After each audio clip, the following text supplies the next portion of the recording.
All right, good evening, hello, and welcome to the movie discussion. Pocket dimension where time does not exist. The only thing that matters is film. We're back in our Tuesday slot for now, after what seems like for friggin' forever. I'm Cole, and that's Jay. A little bit of a late start, but it is Tuesday, and we're back, and we're happy to see you. And I've watched a few of our past shows, a few of our February shows, and I know I say this every February, but man, February is my least favorite time of the year. I can't stand it. There's not much good going on in February. I mean, I guess it's Black History Month, which is something.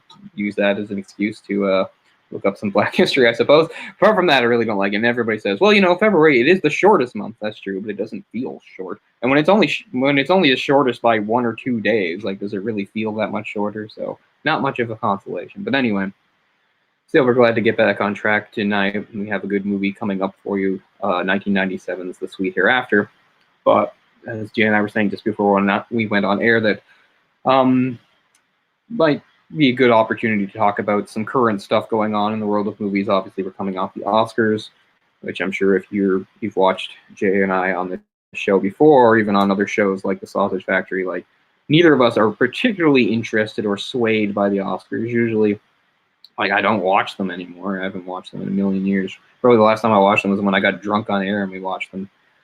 So look for that. But I still, we're still fans of film, so we still have a passing interest. And we want to know what won, who won, that kind of stuff. And as it usually is, like, by the time we get to Oscar season, there's still a bunch of the movies that are getting nominated that neither of us have seen. I haven't had Netflix for a while, and the movie, the Adam Driver, the Marriage Story. Scarlett Johansson, Marriage Story. Yeah, that was another one that was nominated for Best Picture, and I was like, "Where is this movie? It hasn't played anywhere near me." I guess it went directly to Netflix. It was just directly to Netflix. Oh, I wasn't even aware of that, but that's one on my list. I'd like to see that. So, despite like the whining of some established directors, I guess they've decided, still straight to Netflix movies do deserve consideration, which I think is the right move. It's the right thing to do. It's the way I guess if they go straight to Netflix, it's okay. But if anybody else does, it's not a real movie. Right. It shouldn't be considered for an Academy Award. Yeah. I'm not really too interested in Marriage Story. I mean, I like Adam Driver and stuff, but I'm not usually into movies about relationships. Especially ones that are, like, really grounded in reality.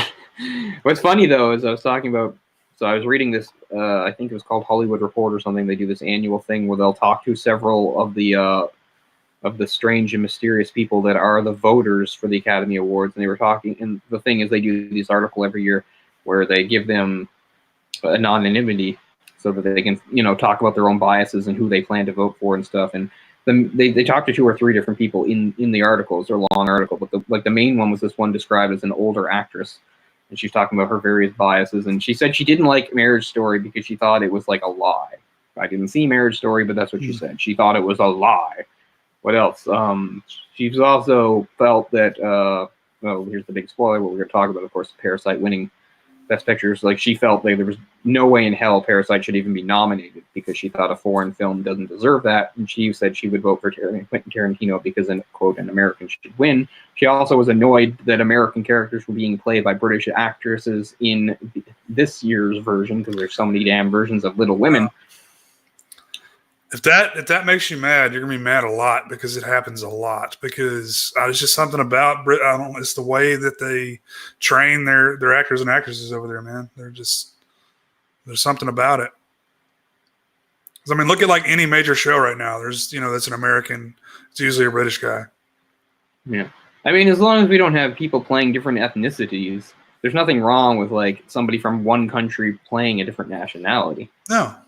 I remember like a few years ago, there was I can't remember, it was some movie. Anyway, it was going to have, I think, a Japanese character. And it was being played by a Chinese actress. And people were saying, well, blah, blah, blah. And I was like, well, so what? Like, Australians and Canadians and Brits and Welsh and stuff, they all play Americans and vice versa. And nobody freaks out about that. So I don't think there's anything wrong with that. But I mean, obviously you can't do like a race flipping thing. You shouldn't have like blackface or Asian face and horrible things that they used to do, like Mickey Rooney with the teeth and stuff like that. But I mean, I don't think there's anything wrong with people like the same race or whatever just being of different nationalities. No, there's nothing wrong to me. I mean, there's some very specialized things. Like, I am sort of the old school that I think like James Bond should be played by somebody at least from the United Kingdom. They don't even necessarily have to be English, but they have to at least be in the ballpark. Like, I don't really want to see an American or a Canadian play James Bond. I don't think that's right. Yeah. But that's more of like a tradition type thing. Sure. It's not like I would be so offended. I would just think, really, you can't find like a proper British or UK actor to play this. Because I mean, as they've gone, they've been in different places, right? Like, like what is Pierce Brosnan? Isn't he like he's not just English? I'm not sure. And at least a couple of them in there have been Welsh, and obviously Sean Connery is Scottish. So as far as that goes, there has been within that context, there has been some variety in who has played Bond. Anyway, speaking of Bond, like that's one of the previews I saw recently, and as much as I've whined about how like even though I never minded Craig, like he should definitely be done the role, and I didn't want other. I saw the preview for No Time to Die, and at least it's just a preview, right? But it looked really good, and it's renewed my interest. Yeah, I've seen it too. It doesn't look bad. I'm just not a Bond guy, so it doesn't really appeal to me. Yeah. But as far as the movie goes, it looks fine. You think right now he'd be sleepwalking through those films just because, I mean, he stated multiple times he doesn't want to do it anymore, right? So. And now he's the longest tenured Bond. He hasn't done the most movies, but he's been in the role the longest. It'll be 14 years, like when the movie comes out, that he's been in the role.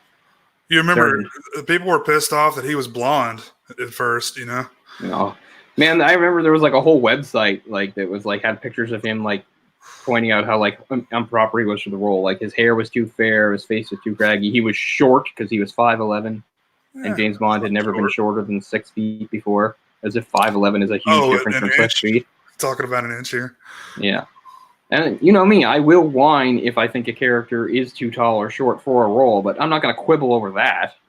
There's no point during the James Bond movies with Craig where you think he doesn't look tall enough. Like, I don't think so. Well, anyway, I am somewhat looking forward to that, but I got a bit off track there what I was talking about. So we can come around to the big point, which of course is that Parasite, a foreign film, did win Best Picture. And I'm sure people that watch us know that we are both for this. It seems like a good thing. It seems like progress, really, because it seems like there's been probably several times in the past where a foreign film should have won Best Picture and didn't. And it always makes me wonder, like, it's the same thing I do about the animation thing. Like, back in 1991, Beauty and the Beast was nominated for Best Picture. It didn't win, and I didn't mind it didn't win, but I thought it was good that it was nominated. But then, like, a few years later, with the emergence of Pixar and those movies, they made a category, Best Animated Film, and now, no matter how good an animated film is, they just keep it in that category. And it doesn't even get consideration for Best Picture. What they've done with foreign films. But it looks like foreign films has finally started to bust out. And that's what I mean. Foreign film has its own category, Best Foreign Film. It seems like they're finally like breaking down some walls here that this is getting not just consideration, but now this one has won. I just have a bit of a nitpick. I mean, it seems kind of unfair to let it win Best Picture and also Best Foreign Film, don't you think? I mean... Well, that's why I would say get rid of the Best Foreign Film category. Just like I say, get rid of Best Animated film category. And I realize I say, well, these categories exist so that films that wouldn't even get consideration because a lot of people don't watch animated films and a lot of people don't watch foreign films. So I get that. I understand. But I don't know. Sometimes you get so frustrated with the movie going public. It's like, Jesus, what? You can't watch it because of subtitles. You can't watch it because it's drawn or animated. Like, I don't know. And a lot of people were upset that it was not an American film that won. Mm-hmm. Because that's the history it made here, and that's never happened before. And I saw some people on Twitter that were basically just reiterating that same thing, and they said that the director he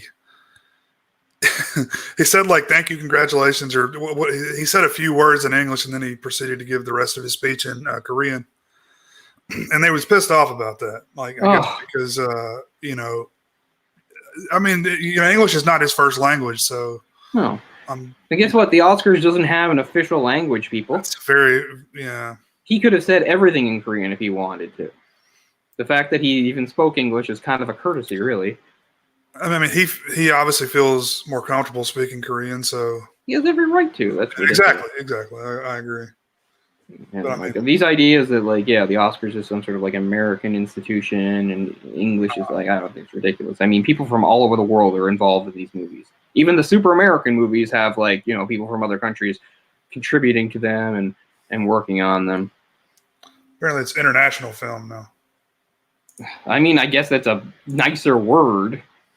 right? Because some people like they don't like the word foreign, right? They're like, "Ooh, it's foreign, it's bad," So maybe that's a nicer word. I don't know. I still don't agree with it, but anyway, like I don't know. I don't really have solutions because at the end of the day, I don't care that much about the Oscars. To me, it's just an industry just patting itself on the back. But I mean, either one of those, descriptions kind of seems like it is an American thing, doesn't it? I mean, but it is where it originated. And Yeah. that's what it has. That's where it originated. But the whole fact is, as time has gone by, the movie industry has become a worldwide thing. It's not just Hollywood. But it's not the American Academy of Film, or something like that. Although, again, like how many, I assume most of those voters are American, and that's something that will change over, again, very slowly over time. So what we're saying is, yes, some progress. And of course, that's Bong Joon-ho. And for those want to know, I did see Parasite. I managed to see it. I did think it was really excellent. It was great. I'm gonna buy it, I think. Yeah. As I said before, like I like the comic book movies, and I like movies based on series and all this stuff and all these sequels and stuff. But it is refreshing to see a movie that is just a movie. This wasn't based on a comic book. This isn't part of an ongoing series. This isn't based even on a novel or anything. It's just a standalone movie with an original idea. And it seems like there's so few of those these days, and if they're around, they're not even that good. But this was very good, and it was not just original, but a very original idea, like something that it doesn't even remind me of any other films. It's such an interesting take.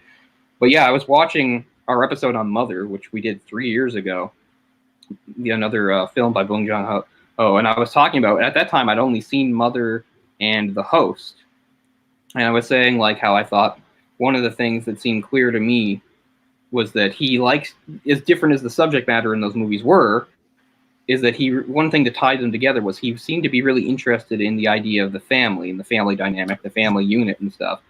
And it's kind of interesting because, I mean, I don't know, it makes me look smart, I guess, because then you come up with a movie like Parasite, and that's exactly what Parasite's about. It's really about like the family dynamic and family relationship and what the lengths that people go to help their family and support each other and how they pull together. And of course, the other thing is, of course, the class structure and class struggle and all that stuff. But anyway, really excellent movie that I really enjoyed. So really happy for its success. And yeah, so what else did he do? He did Memories of Murder, which is a really good film about a real case involving unsolved serial killings in South Korea back in the late 80s through early 90s. It's funny. I was in that episode. I was talking about how like Snowpiercer was his first like American film or English language film, I guess you would say, and everybody liked it at the time. I said I'm going to watch it. 3 years later, I still haven't watched it, but I guess I will. Although I don't think it would be considered like a great example of his work. It's a little bit different from his usual stuff.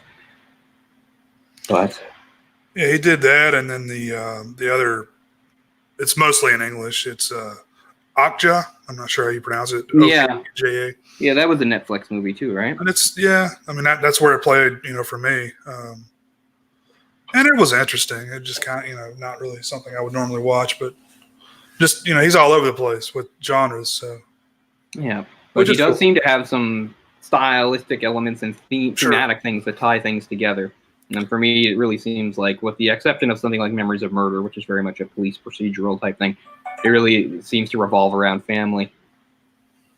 But yeah, so Parasite was really very good. I mean, it was a movie I wanted to like going into, and it didn't disappoint, so that was good. And last week, I've managed to see some movies, including the first 2020 release of the year for me, because I've been out of my apartment more than usual because of the stupid work they've been doing, installing new windows and stuff. Jay has had to listen to me bitch endlessly about this for about a month. But anyway, so I went to like 3 movies in a row last week, and I went to see one of them was actually, I was lucky that it was playing again, because one was Knives Out, which I wanted to catch way before Christmas and didn't get to. Speaking of it, also another sort of standalone original movie. But it was another movie I really wanted to like, and I really did. I really liked Knives Out. Because I'm a big fan of mysteries, and it's a big sort of like an homage to those types of movies, especially the most obvious being like an Agatha Christie type thing. Like, it really has that dynamic.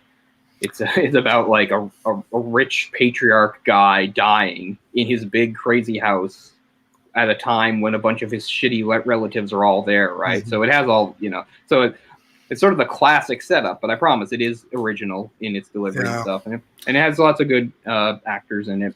It's definitely fun. It's loaded with great actors, man. Like even with Don Johnson does a great job. Yeah, he does. And it's got the beautiful lady from Blade Runner. Oh, that's her. Okay. Mm-hmm. Yeah. Oh, yeah. She is gorgeous, especially in Blade Runner. She's still good in this too. Mm-hmm. But yeah, really cool movie. So I felt really good to finally see that because I thought I'd missed my window for seeing that in the theater. I also saw Frozen 2, which I suppose is a worthy sequel. In some ways, it's probably better than the original because it's more. I keep using this word over and over again today, but original, I guess, because the first one is what is it? Okay, so her powers get out of control. She runs away, and her sister has to go on a quest to bring her back. Mm-hmm. But then they have that weird thing, that stealth villain thing they've been doing lately in a lot of Disney movies, which I think is stupid. Where like a guy they thought was a good guy reveals himself to be a bad guy. Mm-hmm. This movie doesn't really even have an actual villain. In this, it's more about like uncovering sort of things from the past and having to deal with the repercussions and stuff. So it has somewhat of a mature type of message, if you want to say. Like it's a little more complex than a lot of these Disney movies where there's nothing wrong with having like the message like be yourself and follow your dreams, but that gets used over and over again, right? So it's nice to see something that's actually a little bit different this time around. I'd say the music is probably better in this one than the other one. And I mean, Frozen was adored for how good its music was. Mm-hmm. That's another problem I have with the whole stealth villain thing. Because like one of the early songs in that movie called Love is an Open Door is a very adorable, cute song. But then it gets kind of ruined by the fact that you find out that she was duetting it with a guy who's basically a sociopath, psychopath that was willing to like kill her and her sister to take over their kingdom. So there's nothing like that in this movie. So it was pretty good. I'm glad I got to see it.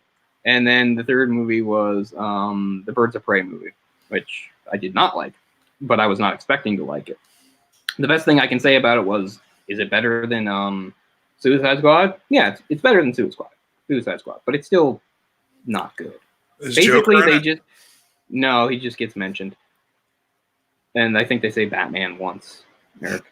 But basically, I know what they did. They found, like, Margot Robbie, like, okay, so Harley was always a pretty popular character, but sometime about, I don't know, 10, 15 years ago, Harley broke out in a big way. She was like all over like pop culture outside of comics. Like suddenly people that never even read comics knew who Harley Quinn was, and she was all over like Hot Topic and shit like that. I don't know.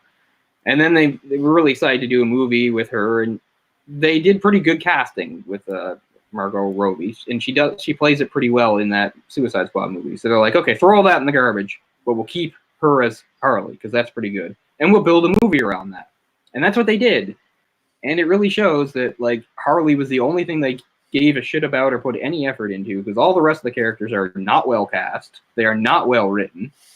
And it's just disappointing, you know?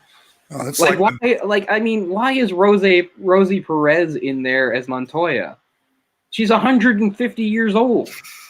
I know I sound like a sexist jerk for saying that, like, but seriously, like, why is Montoya so goddamn old? Why is Huntress like this weird, awkward, doesn't know how to talk kind of butch girl? Like they don't know what they're doing. They didn't even try. They must have glanced at these characters and said, doesn't matter. It's about Harley. So that really pissed me off. It has some nice fight choreography, but that's about all I can give the movie. And of course, Black Mask, a really great villain, is completely ruined too, so. Wasn't Harley Quinn introduced on the animated series? Is that right? Yeah, that's what's interesting about her. She's what's known as a canon immigrant, in that she was not originally a comic book character. She was introduced, she was invented by Paul Dini, and she was introduced in the animated series, and she was so popular there that they were like, we have to put her in the comics. Mm-hmm. So she's in the early 90s. She still wasn't in actual continuity. She was in a few of those Batman adventure movie comics, which are basically sort of like in the same continuity as the show. But at some point in the later 90s, early 2000s, they put her in the real continuity. So she's always been around there, and she's great. She's a very good character. Although the more popular she becomes, the more problematic it becomes, because people don't really know what to expect from her. Because the whole point is she's still supposed to be a bad guy. It's complicated because every time people like characters, If the character's not like 100% moral, everybody freaks out. Even though, what's the point? Like, she's not supposed to be like a superhero. She's not supposed to be. The whole point is she's a super damaged individual that has given up her identity entirely to a murdering psychopath. That's the point of her. So don't like complain about it. It's just because, you know, I don't know. Sometimes this happens. Villains get really popular, and there's nothing wrong with it. But then there's some moral guardian stepping back saying, well, hey, why should you like them? You should like them because they're a good villain. Not because they're somebody you should like look up to or admire. You should like them because they're entertaining as a villain. And Harley Quinn's interesting because she's not straight up evil. She doesn't really want to necessarily hurt people, blah, blah, blah. But at the same time, she's still a bad guy, does bad things, etc. And this movie is trying to walk the line too. And they do a pretty good job of that. I don't have any issue with that. But yeah, just everything is about Harley and nobody else. And this is the other thing I do. I get annoyed with comic book movies is like, how sometimes they'll just take a name of a character and just staple it onto a character just for name recognition. Because a lot of the plot revolves around this diamond that gets stolen. It gets stolen by this chubby little teenage pickpocket. And so the whole thing is like, they're all trying to catch this girl because she's got the diamond, right? I don't have a problem with that. But for some dumb reason, they say the girl is Cassandra Cain. Why? Why do they have to say this chubby teenager is Cassandra Cain? Why can't she just be some made-up character? I like Cassandra Cain. Why do you have to do that to her? For those who don't know, Cassandra Cain is the second Batgirl. And I loved her. I like her more than Barbara Gordon. And I don't know what her status in comics is now. Ever since that weird Flashpoint event and stuff, they actually swept away her time as Batgirl and just made her be Orphan, which isn't nearly as cool. But to me, she's always been the cooler Batgirl. But and I understand why that would be problematic to make a movie about. I'm just saying, you don't have to. Leave Cassandra Cain out of it. No, we've decided Cassandra Cain is this pickpocket. Like, I just hate that. Like, just taking a name of somebody and slapping it on there. Am I supposed to be, as a comic book reader, happy and say, oh, yeah, good, Cassandra Cain. The amazing, you know, the daughter of, what's his name, Cain, and Shiva, the martial arts master, the best fighter in the whole DC universe, better than Batman. Oh, wait, now it's just some chick that looks up to Harley. I don't know. So stuff like that really makes me mad. Anyway, I don't want to go on too much longer. But anyway, the other two movies were good, and that one was bad. So, yeah, I've managed to see some newish movies lately after not seeing too much besides, like, Star Wars. Yeah, I saw The Gentleman, which I talked about that on the Sausage Factory quite a bit. I liked it a lot.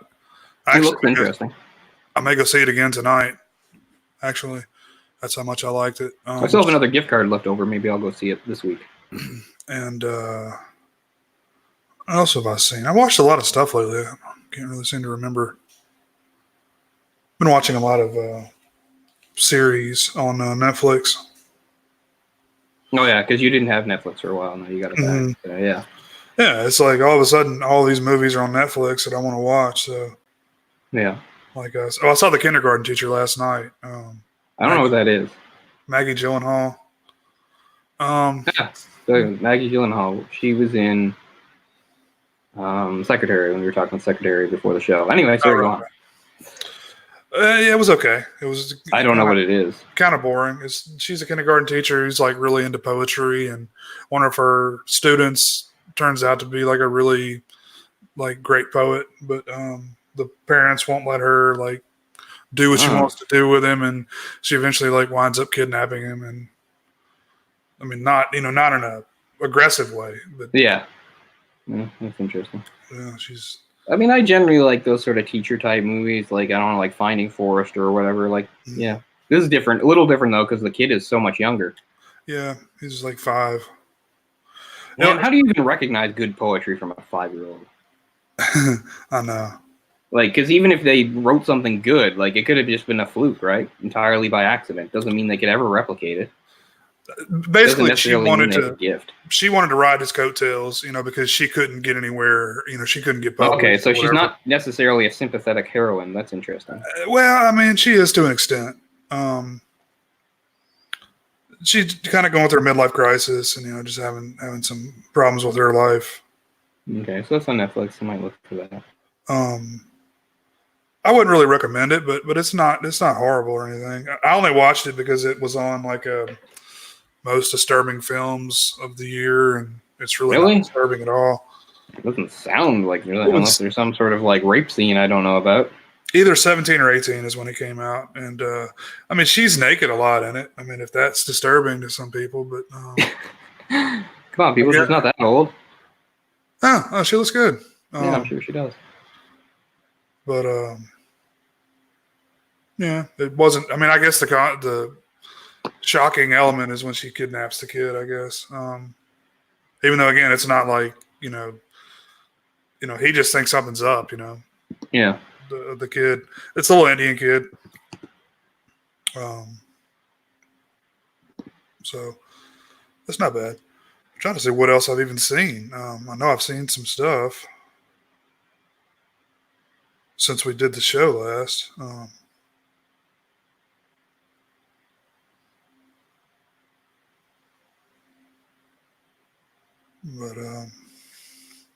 Well, I don't usually watch series, but on Prime I was watching The Marvelous Mrs. Maisel because I really just wanted something different from the normal stuff I watch. I think it's especially because during like December and January I was like reading and watching all this Star Wars stuff, sort of anticipation of Star Wars, and I got to a point where I was like, okay, no more space battles and adventures and stuff. So I kind of picked The Marvelous Mrs. Maisel because it's just so different from all that. It's not bad. I'm in the second season of it.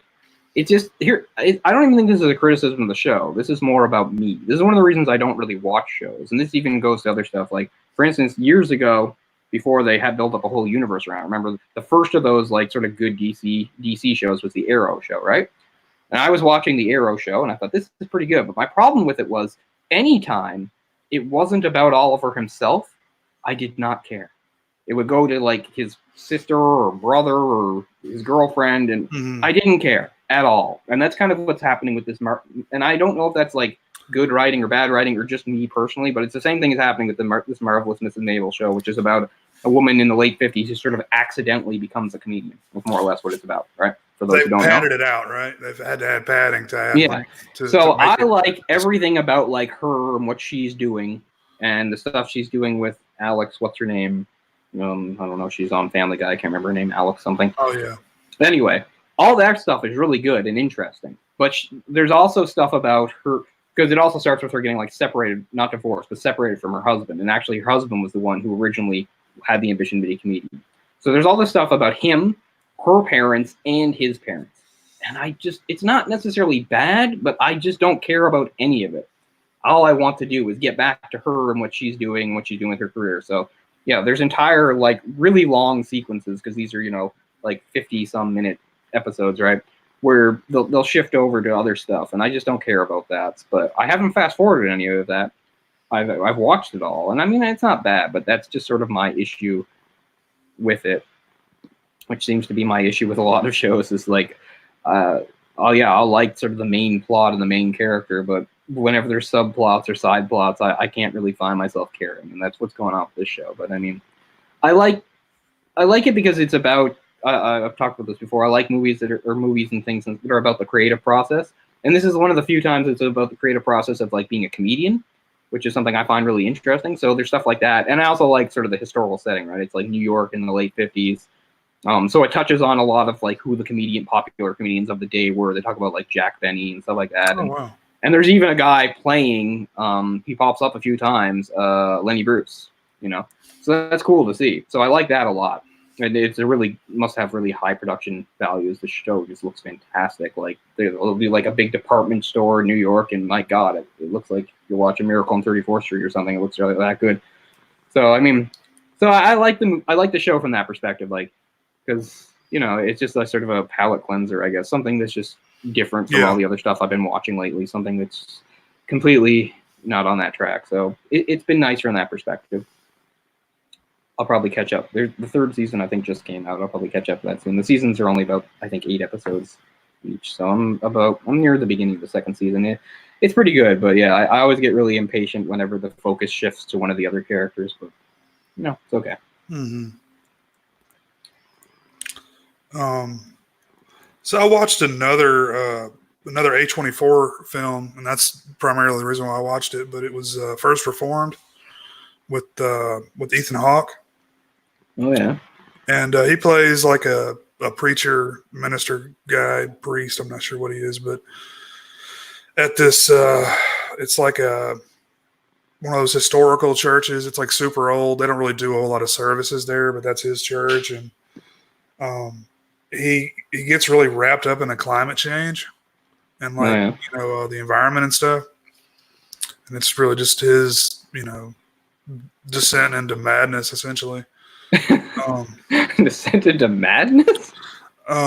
Yeah, I don't really want to spoil anything, but yeah, I did not see that we're going that way. Okay, it's pretty great. Yeah, I liked it a good bit. Does he get like all into like conspiracies and stuff? Or? Well, I really don't want to spoil the reason why he gets into the environmental stuff, but if something really dramatic happens to him, and he kind of gets wrapped up in it.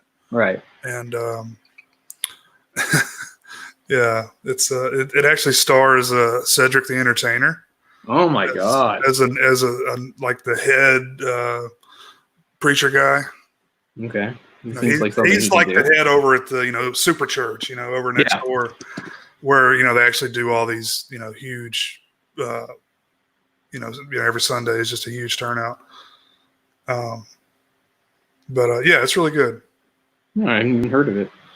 Yeah, man, Ethan Hawke has had like a productive decade, hasn't he? Yeah. Oh man, yeah. Been all over the place. He's been all over the place. I generally enjoy him, so that's I do too. Yeah, when he's not doing like a Linklater film. Yeah. Anyway, we hope nobody's annoyed that we decided to talk about some of that stuff before getting to the actual subject of today's show, because this is a film we both like. And this is The Sweet Hereafter from 1997, based on the novel of the same name from writer Russell Banks. It's kind of interesting how it's a bit removed, because the novel is set in upstate New York, and this is a Canadian movie, so it shifts the action to British Columbia. And the novel was inspired by true events of a bus crash that really happened, and that was in Texas. So this is like several. Oh, really? Okay, I didn't know that. Yeah. So several things moved away. Yeah, there was a real bus crash in Texas in 1989 that killed some kids, and there was like sort of a big lawsuit. But yeah, I knew it was based on a true story, but I didn't realize it was in Texas. Okay. Yeah. But anyway, so this is it's a Canadian film, as we talked about. Like, as things get more merged, and since Canada has always been really wrapped up with the United States anyway, it's very difficult to define a Canadian film these days. Back then, it was a little easier. This is usually on the top 10 list of best Canadian films. It's one of my favorites, and it's always long set the template for what I've always said about Canadian film, which is there are some really good movies, but the thing about most Canadian films is like the most memorable ones are depressing as hell, and this is right up there with them. I would say this film is Canadian as fuck. It certainly is, in that it's super depressing. And and it's directed by Armenian Canadian Atom Egoyan, who's a really cool director. And this is he's had an interesting career. It's sort of like a lot of the Canadian directors, is like he gets a lot of praise and acclaim and stuff, but then you have various Canadians grumbling about a lot of his movies, because at least in the older days, a movie like this would have been like funded by the government, which comes from taxpayers and stuff, and they just say, what is it? We make these Canadian movies, and a lot of them get like a lot of acclaim and stuff, but they don't make any money at the box office. So what's the point? It's sort of how a lot of people feel. And I understand it to a certain degree, but I mean, I really like Atom Egoyan, like his stuff. And he'd been actor for a few years, but it was his movie that he did just before this. Well, not just before this, but a few years ago, Exotica, and that had sort of put him on the map. That made him sort of a director to watch. And it is kind of interesting about Canada being a smaller country, because when you talk about like various Canadian, say, celebrities, there's a good bet that they do know each other. And I was reading about how, like, when he was looking for this project, there was another production company actually held the rights to a possible movie at the time, but they weren't doing anything. They were just sitting on the rights. And celebrated novelist Margaret Atwood, who I guess for some reason knew him, because, hey, they're both Canadian, right? She suggested, hey, I guess because he's an author, she says, like, if you can get in touch with Russell, maybe you can convince him to like get the rights so you can get this movie made. And that's what happened. So that's kind of interesting. And a few other interesting aspects about it. Ian Holm is one of the main characters in it, and he said he was excited to be in it because he's like, it says on like the Wikipedia page, his quote is something like, there's not too many times where you're a 65-year-old actor where they can offer you a leading role. So I was really excited just about that prospect, which is very true. And of course, it has my favorite actress of all time, the very lovely and talented Sarah Polley. And this is when she was only about 18 years old, playing a 15-year-old. You had recommended this to me. It may have been based off her being in it. I don't remember, but yeah, probably. I'm a big fan of Sarah Polley too. Yeah. I've watched most of her movies. I've even watched most everything she's directed, I think. Yeah, me too. She's always just really been tied up in my life. Like, it's kind of weird. I don't think it's creepy or anything, but I just mean, because yes, obviously I adore her. I love her. I have a big crush on her. And it goes all the way back to like my earliest days, because she got her start on a Canadian show called Road to Avonlea that I used to watch with my family. And she was one of the main characters, playing a character named Sarah, I think. And I had a crush on her there, and I thought she was very pretty and stuff. And then sometime in the 90s, she was in movies, and I knew who that was. But it wasn't until probably the early 2000s when she started doing other stuff, and I was reading more about her that I became to really adore her, because I found like just how talented she was, and how intelligent she was, and how principled she was, and how she would stand up for herself and go her own way. The fact is, she could have been, as an actress, probably a much bigger star, but she wasn't as interested in, and she would often turn down projects that didn't interest her, and she got to a point where she was more interested in like directing movies than acting. And she's had some very interesting moments, and she's a very articulate and intelligent person. I remember just a couple of years ago when all the Harvey Weinstein stuff was coming out, and she had written this really long article about one of her encounters with him, and it was really interesting.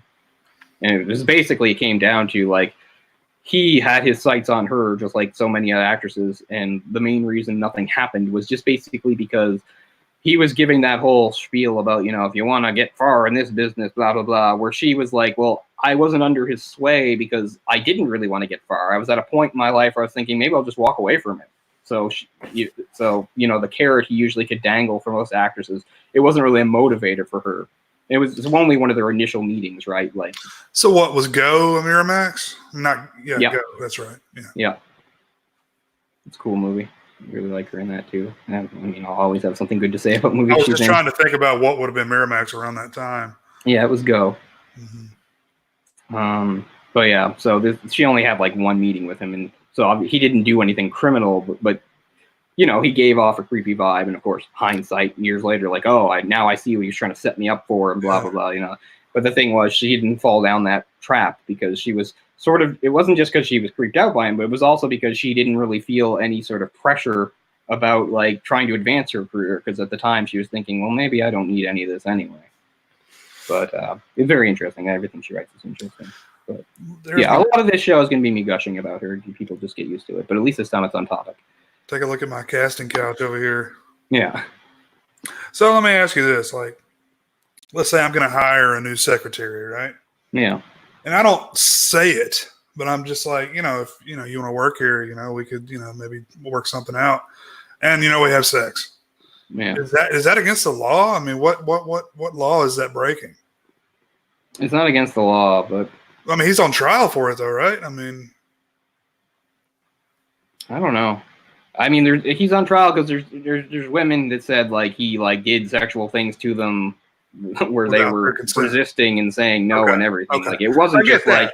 I get that. Because I know there were times where he's like, yeah, okay, you have sex with me and I'll open some doors for you. I know there was some of that, but apparently there was some actual like, which is sleazy. You're right, sleazy and terrible, but not necessarily a crime. But apparently there was some, there's some direct actual like assault, like, yeah. So I'm not trying to, say any of that's a good thing. I'm just trying to figure out exactly what's going on here, because that doesn't sound like it's a sleazy, shitty thing to do. But you could take it or leave it, right? I mean, you don't have to sleep with this, bastard. Yeah, I don't know, but no. There's at least some cases where it was some pretty aggressive, like actual, assault. Yeah. Okay, so not just leveraging or abuse of power, which is he's on trial for rape, essentially, right? Yeah, he is. Okay. I mean, like the Louis C.K. thing, I mean, that's not necessarily against the law either, is it? I mean, no. See, Louis, it's pretty different with Louis C.K. Like, I'm not saying what Louis C.K. was great. In fact, to to me, it makes him very pathetic in my eyes. It like really brings him down my estimation. It doesn't bring him down my estimation where I think he's an evil bad guy. I just think, wow, that's fucked up and sad. This is a guy that literally could not keep it in his pants. Like, fuck, like, yeah. So yeah, I don't think like if Louis C.K. wants to do some stand up, everybody should just show up and boo him. I would just think, well, I have no interest in seeing him anymore because he's just so pathetic, and that's what I get from Louis C.K. I'm not like, lock him up or he's a rapist. Like, no, he's not. He's just like a weird, pathetic guy that doesn't seem to understand boundaries. What's funny is like you could, like a lot of these guys, you can just see it in their work. Like so much of the stuff that like Louis C.K. said in like stand up is like right there. Like at one point he was talking about like, I want to be the Willy Wonka for perverts or something. I'm like, you are apparently. But anyway, it wasn't as hard on me. Like I know it's harder on people like when you really like the person. Like I've always sort of respected his work. He's done a lot of good jokes and stuff, but I've never been a fan. Like I don't care that much. So I don't know. Oh yeah, I'd love to go see him live. Yeah, see at this point I couldn't. But it's not because I think he's evil or terrible. Yeah. It's because I'm just like he's kind of scummy is more, you know. Like no, like I don't think he's an evil person or he's a criminal or anything like that. I kind of think he's a loser, really, is what it comes down to. And I get that because I mean he's successful to a big extent, but at the end of the day, he's still just sort of an unattractive middle-aged dumpy guy who's divorced, and so he has all these insecurities about women. He was a rich guy. Like, don't you think that women will be throwing themselves at this dude? Like. Yeah, I don't know. You don't have to do these things. I mean, I just don't understand. It's something about the domination thing, right? Like, like he gets off on the power trip. I mean, I guess that's where it gets a little more sinister, right? Because you do think, you know, after Louis C.K. does a show, there's at least a few maybe drunk sluts that will fuck him or whatever, right? Mm-hmm. And yet he's more interested in, like, sort of like saying, hey, can I jerk off in front of you female comedians who, let's face it, aren't even probably that attractive. But because you're, like you said, maybe he likes the fact that, like, they look up to him or something. Like, I don't know. It is pretty weird. It's very weird. And not very smart either. I mean, like even like 20 years ago, I would know that that's going to come back and bite me on the ass, you know? Yeah. It's hard to understand. Anyway, I'm very pleased that my Sarah never got mixed up with that perv Harvey Weinstein. And again, I don't want people to take that the wrong way, that I look at the women that he did do stuff to as dirty or tainted. No, okay, no. You have to preface everything. I'm just simply saying I'm glad that, you know, it never got to that point with her, at least. The Movie Discussion Pocket Dimensions does not endorse rape of any kind. Hell no. So, yeah, I've always made the joke about this movie being depressive, saying, you know, it was a bus crash that happened in Texas, and then it was a book written by an American author taking place in there. But it took Canadians to make a movie out of it because we like depressing shit like this. So yeah, so we transport the action to somewhere in rural British Columbia. And we've got Ian Holm, we have Sarah Polley, and we have Bruce Greenwood, who's a pretty interesting actor who's been all over the place in a lot of stuff. Some really big stuff, too, when you think about it. Like, he's in one of the Star Trek movies, and he's not just some guy. He was Pike. He's in two of the Star Trek movies. He was Pike. He was, you know, the original captain of the Enterprise. There's something else really big he's been in. Why can't I think of it? What, Ian Holm? No, not Ian Holm. Oh. Well, Ian Holm's big, too, because he was in... no, something else that Bruce Greenwood was in that was fairly big. I can't think now. And, of course, I would know that Bruce Greenwood has, in several animated DC movies, has been the voice of Batman. He's been a pretty good Batman voice. You know, unlike most people, I love Kevin... Why can't I think of his name? You know, the voice of Batman, who I love so much. Anyway, it'll come back to me later.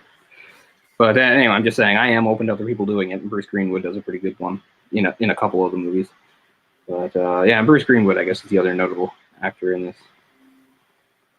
But so yeah, small town, bus crash, tragedy.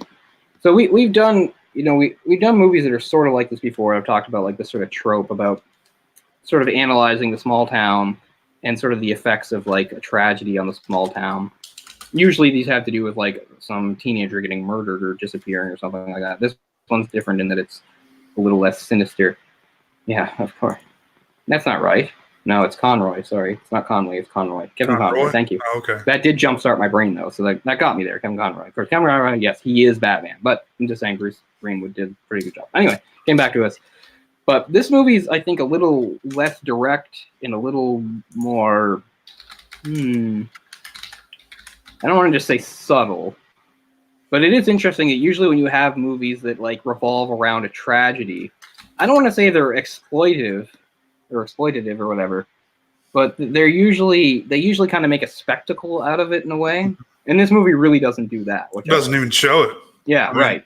It eventually shows it, like, and only from a distance. Like, yeah, you never get like a close up of like what's happening. You don't see the bus filling with water and kids freaking out or anything like that. It shies away from all that because it knows it doesn't need to show it, really. I really like the way it handled that too, because it showed his reaction on his face while it was happening instead of showing the actual tragedy. Yeah, it's almost more effective that way. Yeah. And another thing I talk a lot about that I like in a lot of movies and things like that is the subject of memory. And this movie approaches it in an interesting way because if you're watching this movie for the first time, it's a little hard to follow because it has a very non-linear structure and it jumps around in time. In fact, it jumps around from about like 15 different time frames, and they don't even all move in a linear fashion, even if you're like take them out. You know, it's full of like flashbacks and jump forwards and stuff. So I realize that makes it a little difficult to follow, but that is kind of the point. Because it's supposed to, again, sort of reinforce the idea of how when a tragedy happens and people remember it differently and it affects them differently and they react differently. So I like it from that. And so, I mean, really, the movie is really main focus is trauma. It's sort of how people experience trauma and how they go through it and how they deal with it in different ways. And as I've said, yeah, usually they make a bit more of a spectacle of it in other movies, and this movie doesn't really do it. So in this, we got a structured, juxtaposing these different time frames with and also these different sorts of reactions with ways of people that just want to forget about it, or people that want some sort of justice for it, or etc. And how they all have their own different processes of it. And of course, this lawyer coming to town stirs everything up. But as we go forward, the lawyer, played by Ian Holm, Mitchell Stevens, you get to understand his motivations a bit better. So that's the other thing that I really like about the movie is like none of the characters are simple, because it's really realistic in that they're all fully formed people and they all have different motivations and different reactions and stuff. And you really need to watch the whole movie to understand them. And you're not, even once you watch the whole movie, you're not going to understand everybody. You're not going to understand why certain characters felt the way they felt or why certain reacted the way they reacted. And that's, again, true to life. That's just sort of the way people are. For instance, in the case of Bruce Greenwood's character, he's the one who's the most angry about the presence of the lawyer and is really against the idea in the first place. Whereas others are somewhat reluctant, but different reasons sway them. And you get these different looks of the lawyer too, Stevens, because on one side, with one of these arguments, when he's trying to convince people to do this lawsuit, he can be very much like a lawyer. He sounds very cold and calculating. He's talking about ways of like quantifying their grief and turning it into money, et cetera, et cetera. But as the movie goes and more is revealed about him, we realize that he does understand a thing or two about actual tragedy, and that maybe he doesn't just have motivations that are driven by like his career or money, that maybe he really does believe what he's saying when he talks about like, because there's different ways to look at it. There's like, you can say there's a tragedy, kids die, what can be done? Can't bring them back, but maybe somebody can be held accountable. But is that even worth it? Because it doesn't change anything. So it comes down to maybe there are people that can be held accountable and that doesn't bring anybody back, but at least it helps you with a bit of closure. If we can extract money from these people, it's not about money, but money is the way things work in the world. So that will be some sort of victory and closure, etc. Whereas certain people will see the whole thing as crass. And the other thing is, is he going for any sort of justice at all, or is it a cash in?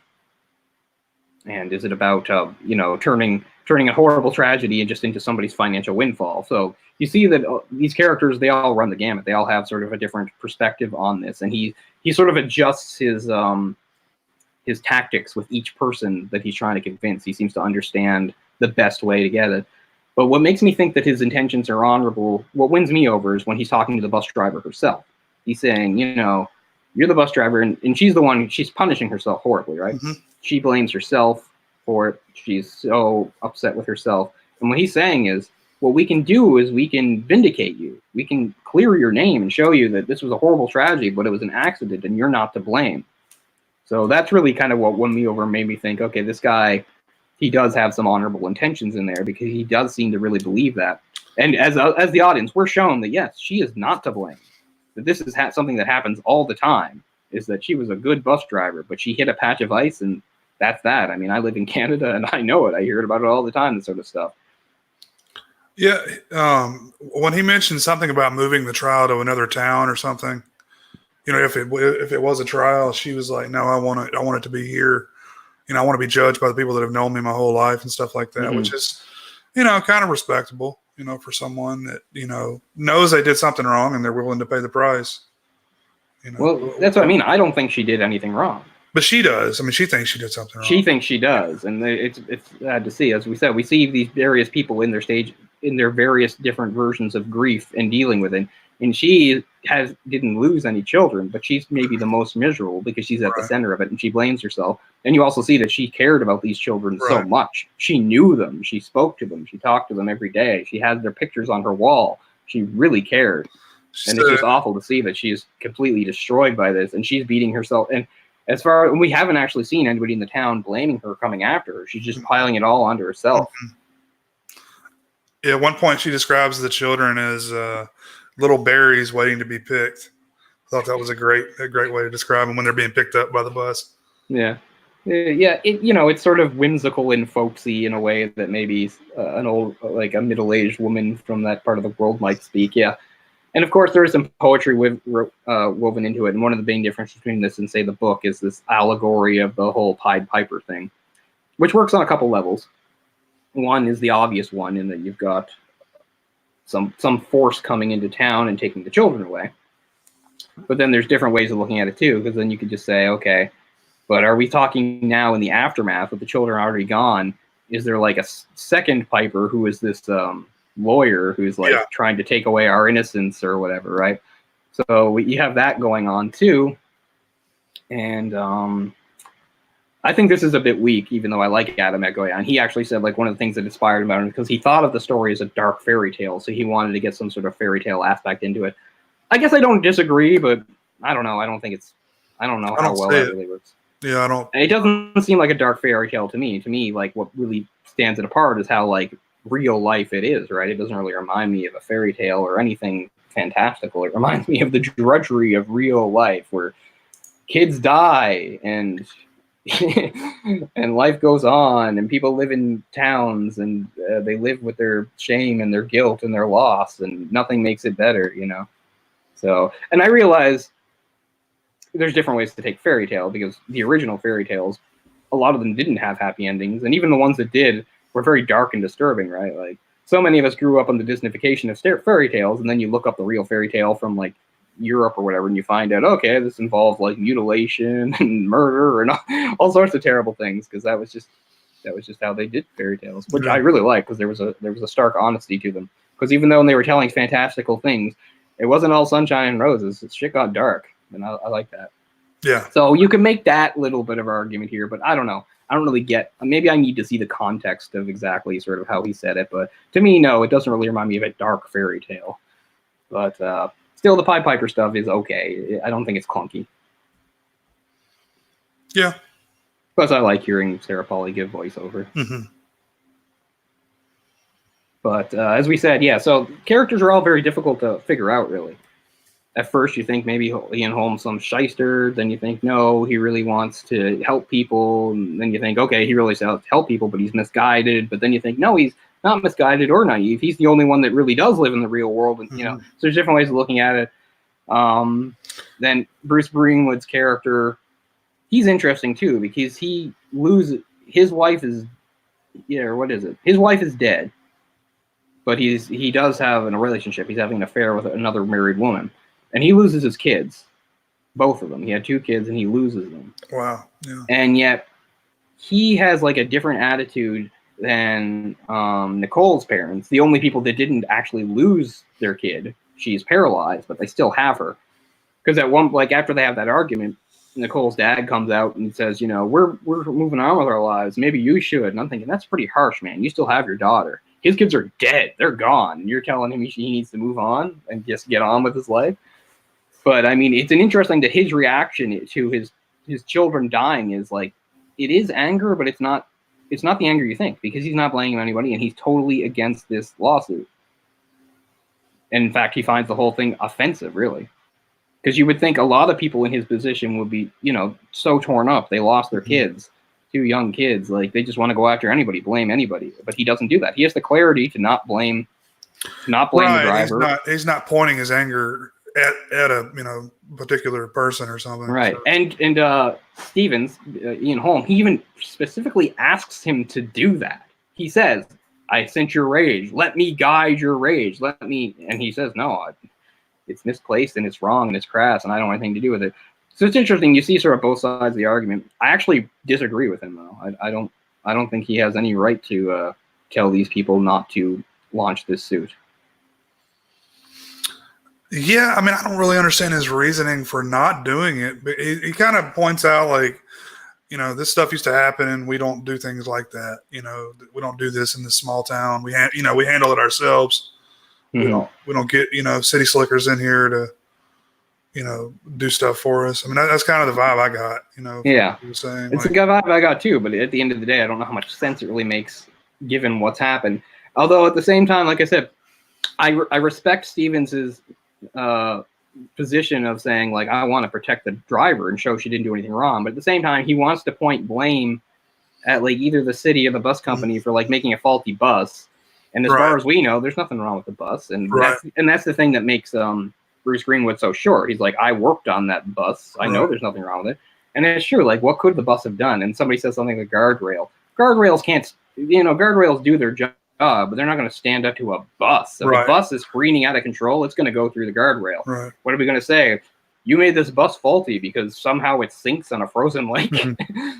You know, so there is that side to it too. I mean, I get it. You know, money's not going to make up for your lost child. Mm-hmm. But, I mean, it won't hurt, you know. Like, all these people, they're relatively, they're not destitute, but they're obviously not wealthy people. No, they're all. So, I mean, they could, definitely probably use a little extra money here or there. And Nicole's family is the one that could use the money the most because they have a daughter now that has, like, special needs. Exactly. Right? Which Nicole realizes, but, being who she is, she still scuttles the whole thing. Her arc is really interesting to me. Oh, yeah. And I kind of want to, I guess we'll get there when we get towards the end, but, we can kind of discuss what she's going through.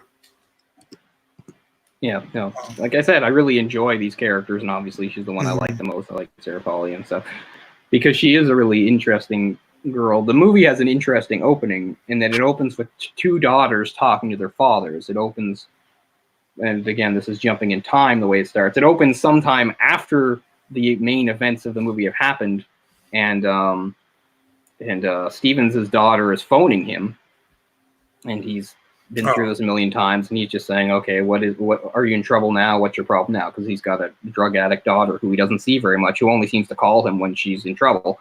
And then after that is done, we flash back to well before the accident, and we have Nicole performing with her band, and her father telling her how great she is, and we have that conversation. So we have sort of like 2 very different conversations between fathers and daughters, which I think is an interesting opening.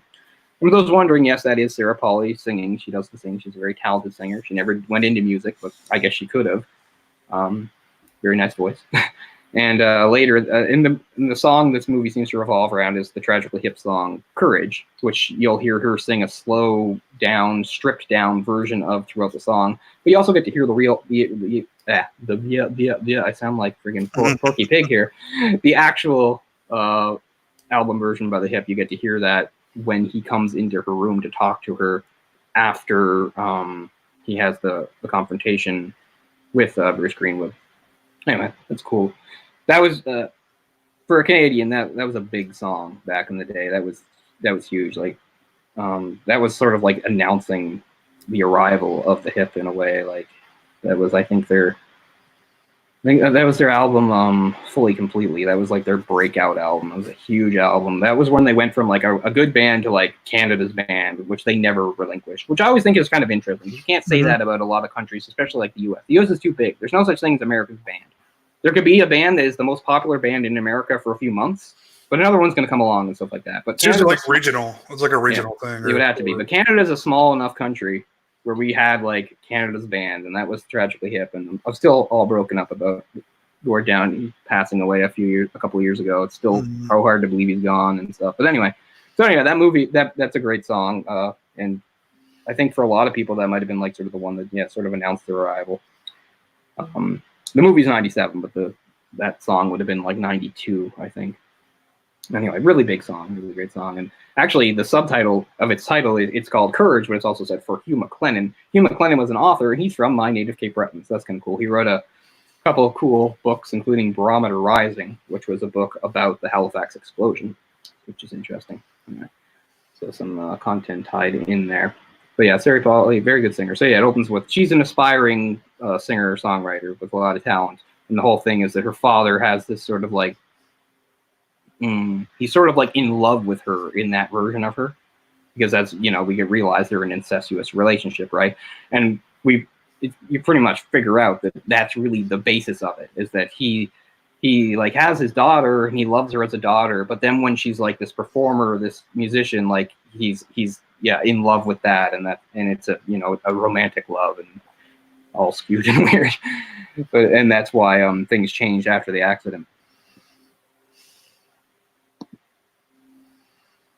Because like a lot of these movies where we talk about like more darker or more sinister stuff sort of hiding under the surface in small towns, well, there's sort of the big one for this movie is that incestuous relationship. The other thing is maybe an affair, but that's not so dark or terrible. It doesn't seem to really be hurting anything, but it is an affair nonetheless. They don't get too much into it. Like, they don't really talk about exactly why the woman that Bruce Greenwood is seeing, like, why she won't leave her husband for him, although, probably all the normal reasons. She has kids of her own too, et cetera, et cetera. So, that kind of stuff goes by unspoken and certainly doesn't need to be pointed out in the movie necessarily. It's just like, it is what it is, you're married, you're widowed, and we'll just carry on as we are.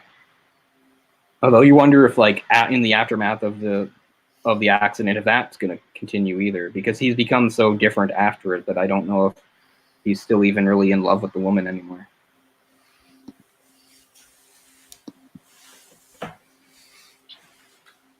But yeah, did you want to talk about Nicole's arc? Sure. I kind of wanted to hear what you thought exactly what was going on there, because, at first she's really kind of pissed off that there's a lawyer involved at all. Mm-hmm. And then she's really like, talking to what's the character's name? The lawyer. Mitchell Stevens. Mitchell. Talking to Mitchell, and I'm not going to lie. Under any circumstances, I'm going to tell the truth. Yeah. And then she goes for a little while, and is it just like she understands that they need the money, or because she lies at the end, saying that she can see the speedometer and all that. Yeah. It's not true, right? So right, it's a lie. Yeah. And they all know it's a lie, but she testifies or whatever. So, what was her motivation for doing that?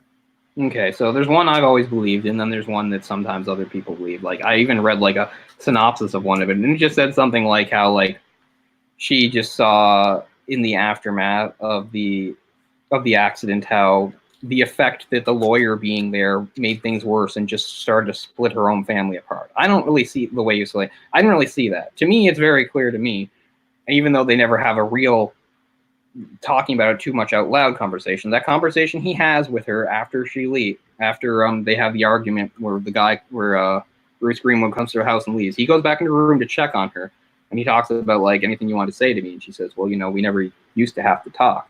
And to me, it's pretty clear that this has been a time jump, right? We don't see the immediate aftermath of the Well, we do when we see her in the hospital. Again, this skips around in time. This is like 3 years later, right? No, it's not quite. It jumps to 2 years later. All that stuff with him traveling on the plane is 2 years later. Okay. But as far as what we're seeing, it's, you know, it has to be months later because the accident happened in the dead of winter. And when he first brings her home from the hospital, there's already like leaves and stuff. So it's been months anyway.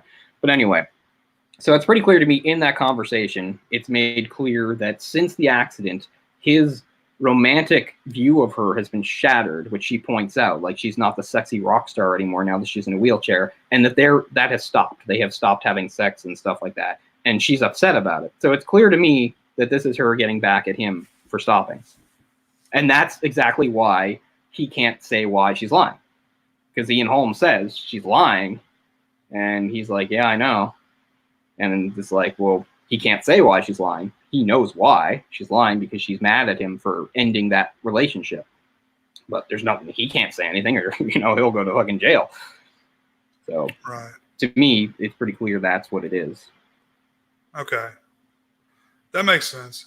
And then when they first get in the car, she says, do you think he'll let us keep the computer or something like that?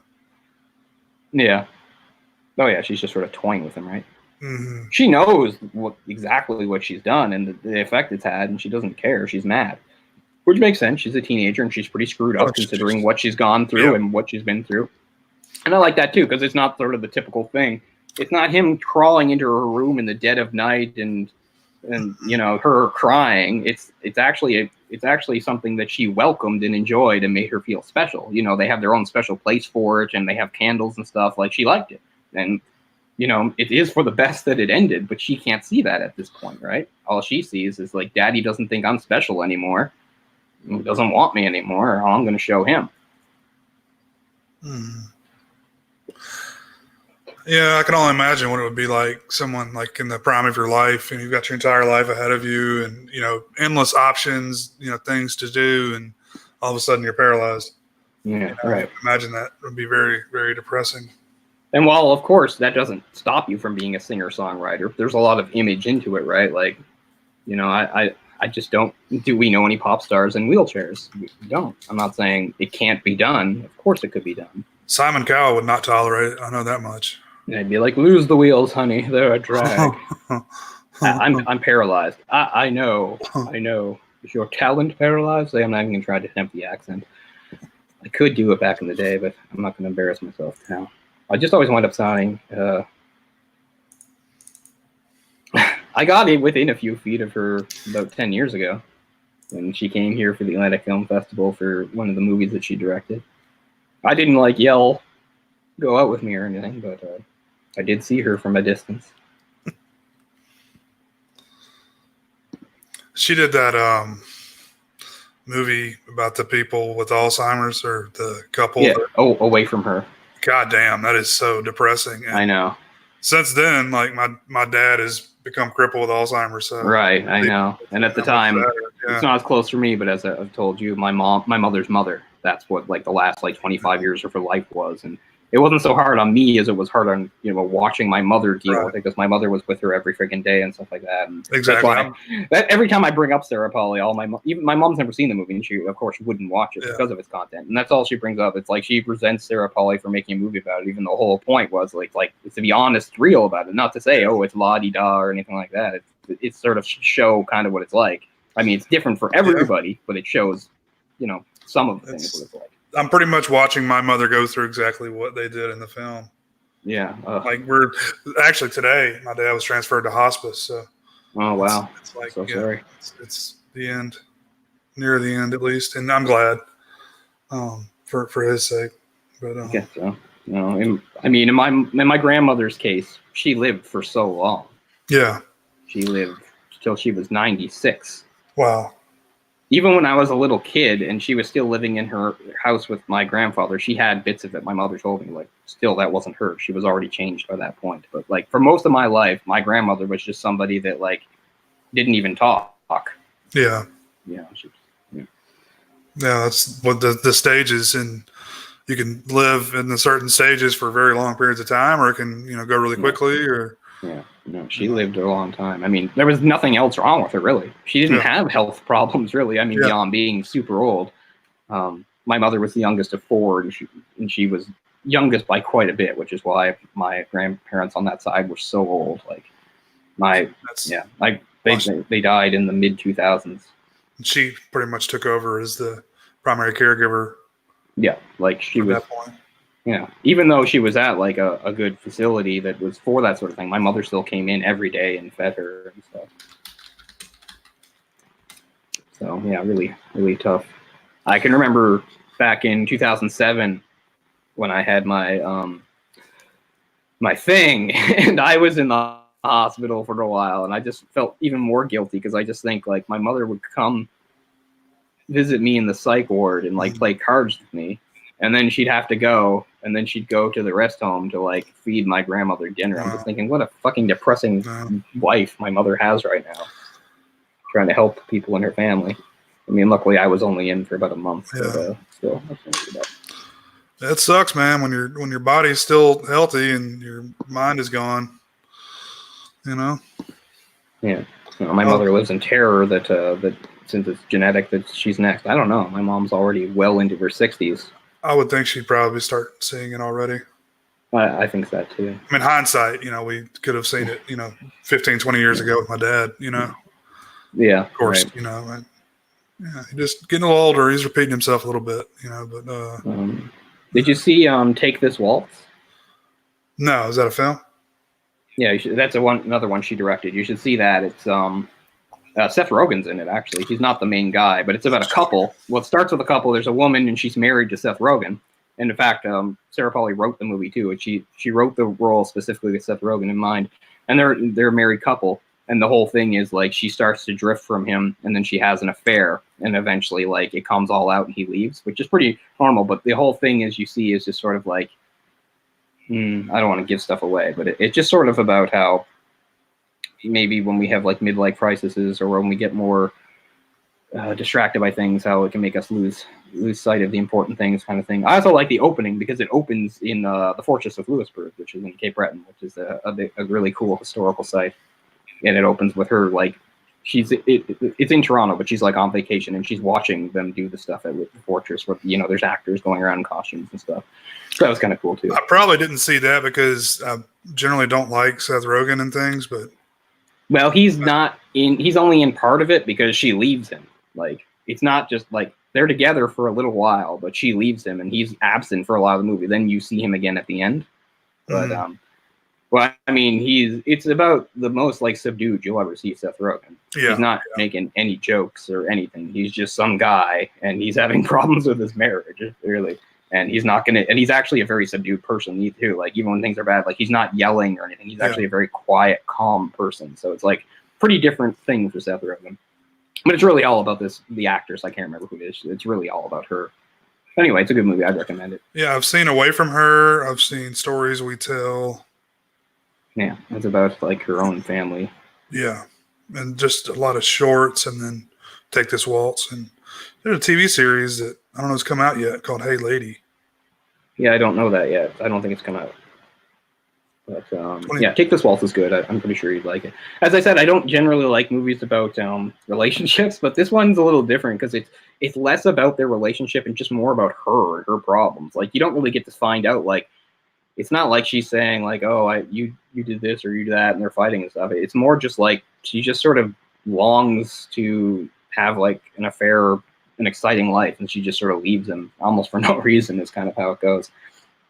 So even though it is depressing, like a lot of these movies are, and it ends on the depressing note as a lot of these things do, it's still a cool movie. I really do like it. Take This Waltz is I think Leonard Cohen song. By the way, I'm pretty sure it ends with that. Squeeze all the Canadian content out of it you can.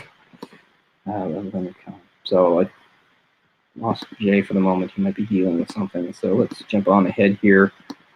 What else we got going on in the movie? Well, I mean, we touched on most of it. But yeah, it's just all about these different sort of perspectives on how you can view tragedy, how you deal with trauma. And I think it's interesting how Ian Holmes sort of weaves in and out between these people and figures out the best way to get them sort of on board with his idea to launch this lawsuit. One thing you could say, he's the silver-tongued lawyer and he's coaxing bereaved parents, into like this folly. But on the other hand, you see that he's like a decent guy who understands pain and trauma.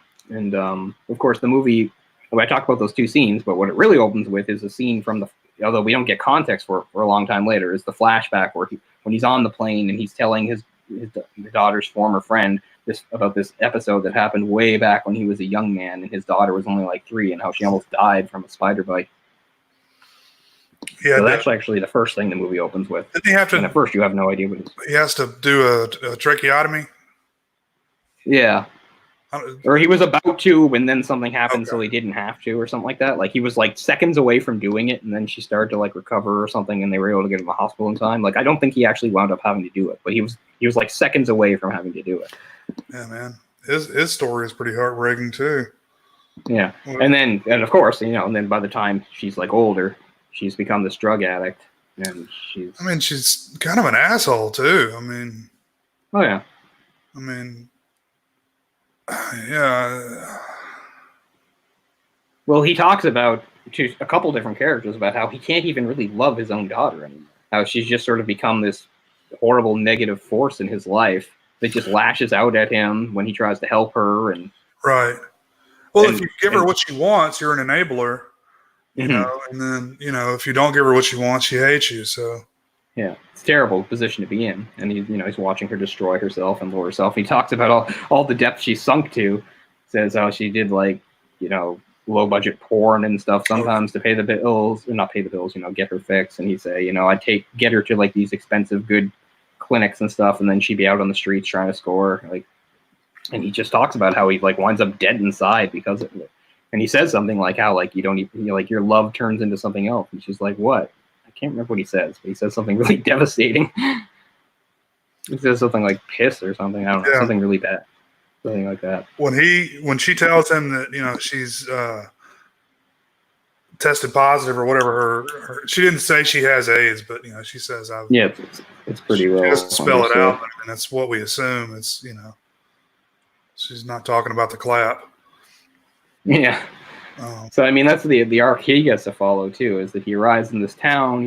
He meets there's this horrible tragedy. He meets all these people that are wallowing in the tragedy. Mm-hmm. He tries to help them. Some of them reject his help, and then when he thinks it's going to go forward, this girl lies. He has no idea why she lies. It sinks the whole thing. And then a couple years later, he's hears from his daughter again, and then he hears this time it's really serious, and he's going to see her. And then you get the moment where he sees the bus driver again. Right. Was she at the airport? Is that where I think I think she's at the airport. She was picking people up because she was working for like a city bus now. And you understand, she had to get the hell out of that town. Sure. So at least it's something she always has to live with, but at least, she's moved on to something. Let me ask you this. You guys do kilometers per hour, right? Yeah, that was interesting. They spoke in miles. Okay. Because this is the 90s. They definitely would have been talking about kilometers. So I thought that was a little odd. Just trying to Americanize it a little bit or something. Make it a little more understanding. It's like, what is American people saying? Like, what does that mean? Do what? Yeah. 100 kilometers. I don't know how fast that is. Yeah. Yeah, so like 60 miles per hour, I'm pretty sure that's like, isn't 60 like the main speed limit on most highways? Is it 60? 55, 60, yeah. Yeah, and they were saying she was going 50. So to me, that means that she was well under what the normal speed limit would have been, because a bus usually does go slower. Because like for us, like you can go like 100. Right? Yeah, but miles per hour, right? Oh, right. I'm just translating in my own brain. She was probably on a typical highway where the typical speed is 100, and she was probably doing like 80, which is well under it, because usually buses and trucks go well under. So that's how it translates for me, anyway. But yeah, maybe they just did that to make it a little simpler for American audiences. I don't know. Because it was 1997. There would be no reason for anybody to be talking about miles per hour. Pretty much everybody does kilometers. I don't know why they would have done miles. Yeah. Because, if the movie took place in the 70s, sure, because we didn't convert to the metric system until like the end of the 70s. So there are Canadians who are like over 50. Most of them adjusted fine, but there are a few that still like will talk in Fahrenheit and miles per hour. And always a little bit maybe of it's just a hybrid, as I've said, because we do, because even though we do kilograms and meters, like usually, like if we're talking about height and weight, like we'll do feet and pounds. God damn it! I wish we could just have a universal. I don't like doing conversions in my head, you know. Yeah. Everybody on Earth, we're using this. This is it. Well, I mean, everybody on Earth pretty much is using this, except for the U.S. and I think Guam. But Guam is technically a U.S. territory, so I guess that makes sense. Yeah. But Canada, like I said, we remain a little mired because we're officially that, but we still do deal in the old a little bit. And even me, like, as I said, I would never talk about how tall I am in centimeters. Seems weird. Or how heavy you are in stone. Stone, oh man. Stone's confusing as hell. At least it is to me. Like, it just seems like such an arbitrary thing. I've lost 3 stone. It's like, it doesn't sound like a lot, but it's like 60 pounds or something. I but it's like most of you. Yeah. Manic Street Preachers have a song called Something Stone, and the whole thing is like the weight you would have to be just before you become anorexic or something. I don't know, something like that. I mean, the song's about anorexia. It's funny. I can barely listen to it because the lyrics are so gruesome to me. Mm-hmm. It's weird to say that about a song, but it's true. Like, I really can't get past how gruesome the lyrics sound to me. Anorexia really disturbs me. So 14 pounds is 1 stone. Yeah. 1 stone, yeah.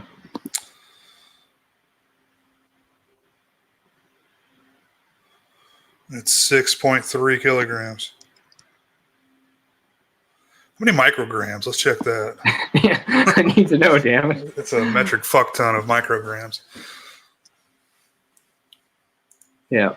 What's funny is this isn't something I came up with myself, but I was reading something, getting back to like why Nicole lies. Mm-hmm. This is something that goes against what I was saying. It almost sounds, so I don't think it's right, but somebody had written something about how when she's telling the lie about how the bus was speeding up, but she didn't say anything. What was it? She says something like, things are going too fast and she's scared. And they say she's gazing at her father while she's saying that, almost making it sound like she's talking about what their relationship had become. But I don't think that jives at all. Because to me, she liked the relationship. It made her feel special. And now the whole thing was he'd ended it and she was getting back at him for ending it. So I don't think that really works. But somebody had pointed out that she does look at him while she's saying those words. But I don't make that connection, because to me that makes it sound like she's punishing him for that. But he's ended it, and she was happy when they were doing it. So that doesn't hold water for me. It's clear to me that it was very special to her, and when he ended it, it really upset her even more so than what she's been through.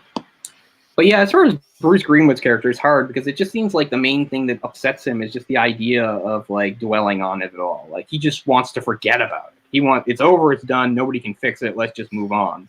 Seems to be his attitude, which is, I don't know, again, I guess I can understand it, but I mean, he did lose his 2 children doing it, and all he wants to do is forget.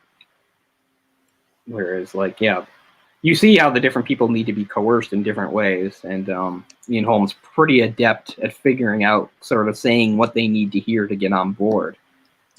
Like when he goes and talks to the first family, who were described sort of as hippies out and they make crafts and stuff.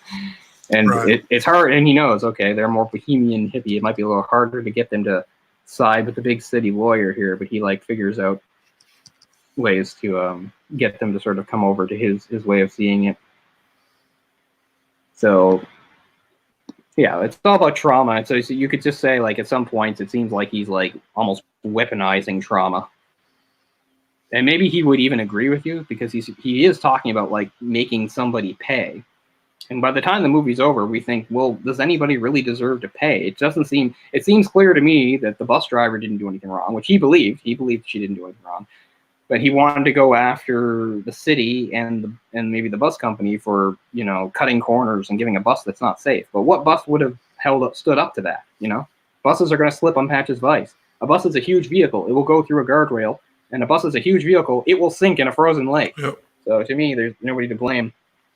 So it's good because nobody in the movie is 100% right. Nobody's really 100% wrong. Really, they all have their own views of these things, and they all have their own way of processing it and dealing with it and their own reaction. So. I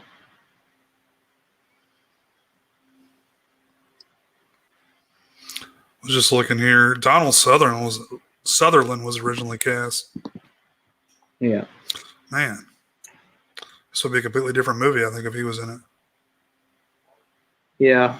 Sutherland's a versatile actor, but I don't know. Ian Holm just nails this role so much. It's hard to picture Sutherland being as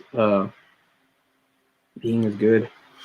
I really like Ian Holm's character because he, on one hand, can be so mercenary, on the other hand, can be so compassionate. I really like when he has the what's the word I'm looking for? A confrontation with Bruce Greenwood when they're outside, and he's mad at him, and he's talking about that rage, and he just says, I know something what it's like to lose a child too, and he talks about how his daughter's lost to him in that way because she's a drug addict and she could die anytime as far as he knows, and he just says, "Why are you saying this to me?" And then he says something. His answer to that is really bizarre. That's all I can remember. I just watched the movie. I think I remember, but he says, "Why are you saying this to me?" And as he answers him, he just walks away from him. And I think it's because he doesn't even know what to say. But his answer is really weird and unsatisfying. Yeah. It's like he's talking out of his ass. That's what I remember about it. And maybe that's the point. Is he really does not. He doesn't even know why he's saying it. He knows he's just sort of babbling at this point. He's like, "Well, my daughter," because it is sort of a hard thing to say. It's like, yeah, your daughter's a drug addict and doesn't like you, but his kids are dead, Well, he's trying to relate to the guy is kind of what I figured, but yeah, he's trying to relate to the guy, and then he just sort of gets to a point where it's not going to work, and the guy's not interested anyway. Bruce Greenwood is his character is extremely stubborn. And I don't want to make him seem unlikable, but I did kind of didn't like him, and I did have a lot of trouble understanding his point of view, really.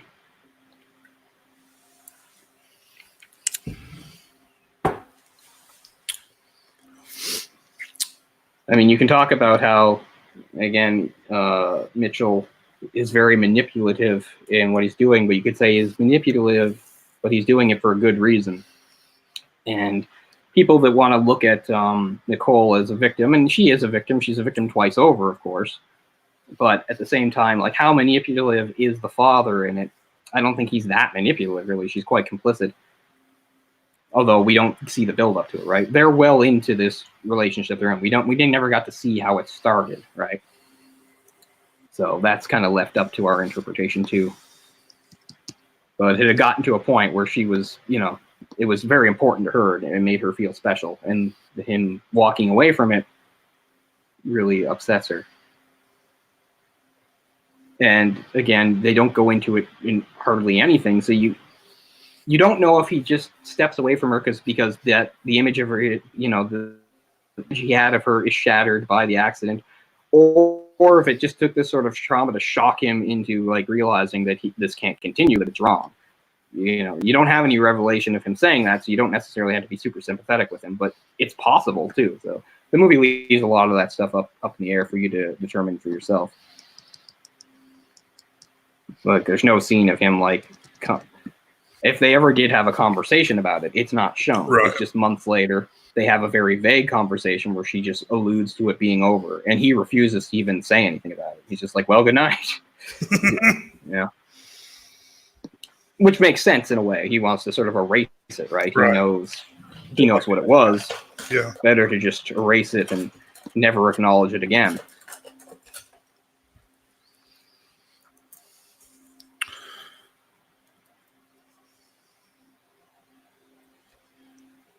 But I'm becoming a broken record, but it really is about trauma, the role it plays in our lives, and how complicated it gets when we try to make it right, or because there, as we said, I don't know, let's say somebody you love dies in a car accident, and it's negligence, and the people involved have the deepest pockets, and you're awarded, I don't know, $77 million. Yeah.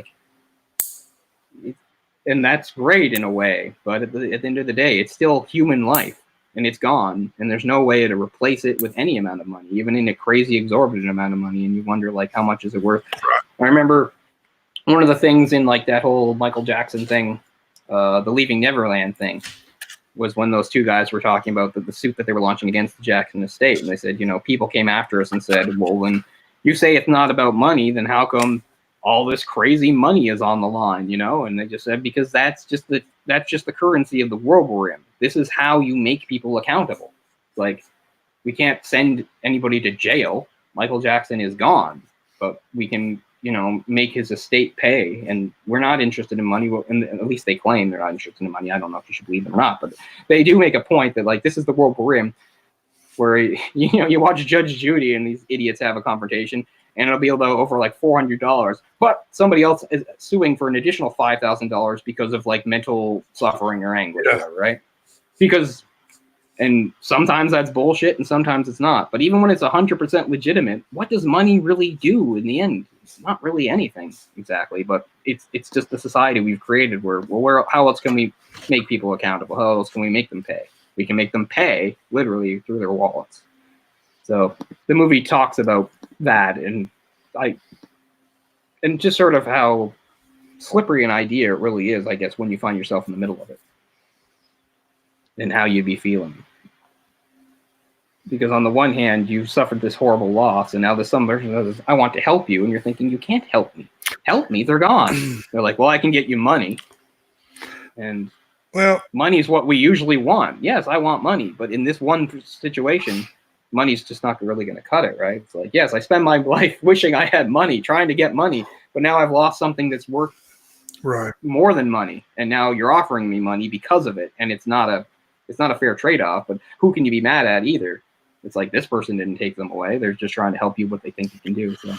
Well, I mean, let's say that she had been drinking or something, that she was drunk, then you'd actually have a reason to want to, get vengeance on her. Mm-hmm. But, like you said, she wasn't at fault. And the bus wasn't, faulty. No. So. And, some of these people, they're just willing to sort of be coerced and led, because they're like, okay, I know this driver. I know her as a person. I know she loved these kids and she cared, and she would not, sped or been irresponsible in any way. And he's saying, well, we don't have to go. I don't want to go after her. And obviously, beside the point, she doesn't have deep pockets. That's why the whole thing falls apart, right? It's like when Nicole tells the lie that she was speeding. Well, what case is there now? We can't get any money out of her. She doesn't have money. She's a bus driver, and that's why the whole thing falls apart. But yeah, getting back to what he was saying before is like, well, there are the deeper pockets, and there are people that can be held accountable. He gives that speech, somebody made a decision there about, not spending enough money to make things safe. And probably some of them don't even necessarily believe that, but they're like, okay, I'm willing to believe it for, to get on with this. Okay, you painted a good picture now. You painted this faceless, entity, this corporation that doesn't care about people, that puts money above human lives, and now we'll go after them because it's something tangible we can go after. Because that's the other thing. Unless it's like a murder or something, most of the time when people die, there's nothing tangible for us to do. I mean, we can get mad at cancer, but cancer's not a thing with a mind that's trying to take people away. It just is what it is, right? So he's trying to give them something tangible that they can attack, because that's what he can do as a lawyer. And on the one side, as we said, we see how he's just sort of like 100% a lawyer in that way, trying to win a case and get money. But we do see he does have a lot of humanity, and he does have a lot of empathy, and he does believe to a certain extent, this is something I can do that will help in some ways. And he really does want to help the driver, saying, I want to clear your name. You're here wallowing in all your guilt. We all know that you didn't do anything wrong. You don't deserve that. And what we can do through this is clear your name. But she's not really comfortable with it either. She says, I would rather just have them judge me. Because, again, she just feels so guilty, which is totally understandable. Sure. Because the fact is, even though it was out of her control, the whole thing about being a bus driver is you are responsible for those people. So even though what happened was something that she couldn't control, she's always going to feel responsible. Yeah, I mean, I would think if there was a way to prove that she did something wrong, they could still sue the school or sue the city or county, whoever it is. Yeah. I would think. But oh yeah, here was the really annoying part about Bruce Greenwood's character. So like one of the reasons like specifically they needed him on the case was because he was fucking there, right? He was driving behind the bus. He says, "We need you. I'll have to subpoena you then because you're a witness because you can testify to how the bus went off the road and stuff. And you're key in showing that she didn't do anything wrong." So that's the other thing that made me mad. Like he says, "Oh, I just want to forget it and move on, and it's crass that you want to do this." But I'm thinking, if you don't step up, this driver's going to get in a lot of trouble. You're the person that can exonerate her, and because he's the one that I want to forget about it. There's nobody to blame. I know there's nothing wrong with the bus. Well, if you know there's nobody to blame, you know people will blame the driver. You're the one person that can help absolve the driver. So that was the other thing that annoyed me. He didn't seem to have any motivation to do that. I'm like, really? You think you can just walk away from this and let everything fall because in your grief? Thinking, yeah. So he's just mad that he's involved at all. Like he doesn't care why. He doesn't want to be subpoenaed. He doesn't want to go on trial. You know, regardless. Yeah, I mean, everybody can understand how a horrible tragedy like this, you don't want to drag it through the media and everything like that. But the thing is, the world we live in, stuff like this has to be addressed. Right. And he was there, and yeah. And they would have every right to subpoena him because he was a witness and he could testify to the fact that, you know, the driver wasn't speeding or driving erratically. He just hit a patch of ice. Like, that's crucial. And he's not willing to do that because he just wants to leave the whole thing behind because that's his way of grieving, which I understand. It's, again, a big part of the movie of how people process trauma and their grief. But that's another problem with the world we live in reality is, like, grieving is not... It's something all people have to do, but it's certainly not convenient. Life has to move on. So it's kind of funny because he's the one that says he wants to move on the most, but really he's holding the whole thing up in a way. And he's turning his back on people that are still caught up in this. He says it's over, nothing can be done, but it's not over. There's still things to be sorted out, and he just wants to, you know, shut the door on it. Again, you understand it. He's lost his children. All he wants to do is forget about it, but that's just not the situation. So, yeah. So his character bothered me from that perspective. So I'm thinking, I understand the horrible thing you've been through, but you're not the only one that lost here. And, you know, what you can provide here could help a little bit, especially help the bus driver, who you personally don't blame. So it would be different if he was mad and blamed the bus driver, but he wasn't, and he didn't. So he's a little scattered as far as that goes. Because at first, yeah, you really do struggle to understand why he's so mad about the lawyer, like, coming in. Because as we said, on the surface, yeah, we understand the whole thing about it. It's crass for some lawyer to come in and try to exploit a tragedy. But at the same time, it's not like nothing was going to happen here. This was a big, important event. Lives were lost. There is a reaction to that. People don't just say, "Oh, well, that was a shame," and walk away. That's just This is not how things work. Especially not when you have like something that involved like public transportation. This was public transportation.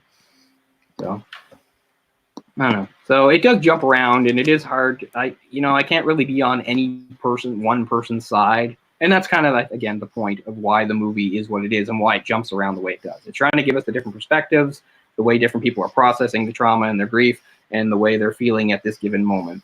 So, because, yes, on one hand, I sympathize with him for his loss. On the other, I'm mad at him because I think he needs to come forward and absolve the bus driver. On the one hand, you can be mad at the lawyer for saying he just wants to get money out of a tragedy. But on the other hand, you see that, well, somebody has to do it. And two, he does think he wants to help people, but on the other hand, this whole thing about going again after the bus company or the city is kind of bogus because there's nobody really to buy. So it's like you're trying to get blood out of a stone here. So, so there's not really one perspective or one person that you can 100% agree with, which, again, I think is cool and makes the movie interesting because it's not just there's a hero or there's a villain or anything like that. It's just real people dealing with a horrible thing, something that really does happen. And all the different aspects to it and how it complicates things. And, yeah. And just Nicole's situation really just makes things even more interesting because we have one survivor and she's very different and interesting compared to maybe some of the other kids. It would have been a lot different if Nicole had died and one of the other kids had survived. I wonder how she got paralyzed. The bus didn't crash into something. I mean, could she have been paralyzed when it threw the rail? I don't think so. I mean, was she in the water too long? I mean, freezing cold water, could that do? I don't know. She didn't have to have anything amputated. She didn't have hypothermia. Right. But at the end of the film, isn't that her walking around? Yeah, but it's just a flashback. Yeah. It's flashing back to when she had read the story to Bruce Greenwood's kids. So yeah, and I get that. Again, they're just trying to show us like the way she was and all her hopes and dreams and stuff. Because I mean, as lousy as it sounds to say, because it's not like, oh, people that live in, people that are in wheelchairs like have no worth, they should kill themselves. No, but I mean, it is true that she's been diminished, and it's a very open-ended sort of ending. We don't really know what's going to go on from here. We don't know what's going to happen with him and his daughter. Right. What are you doing, Kat? Looking for something.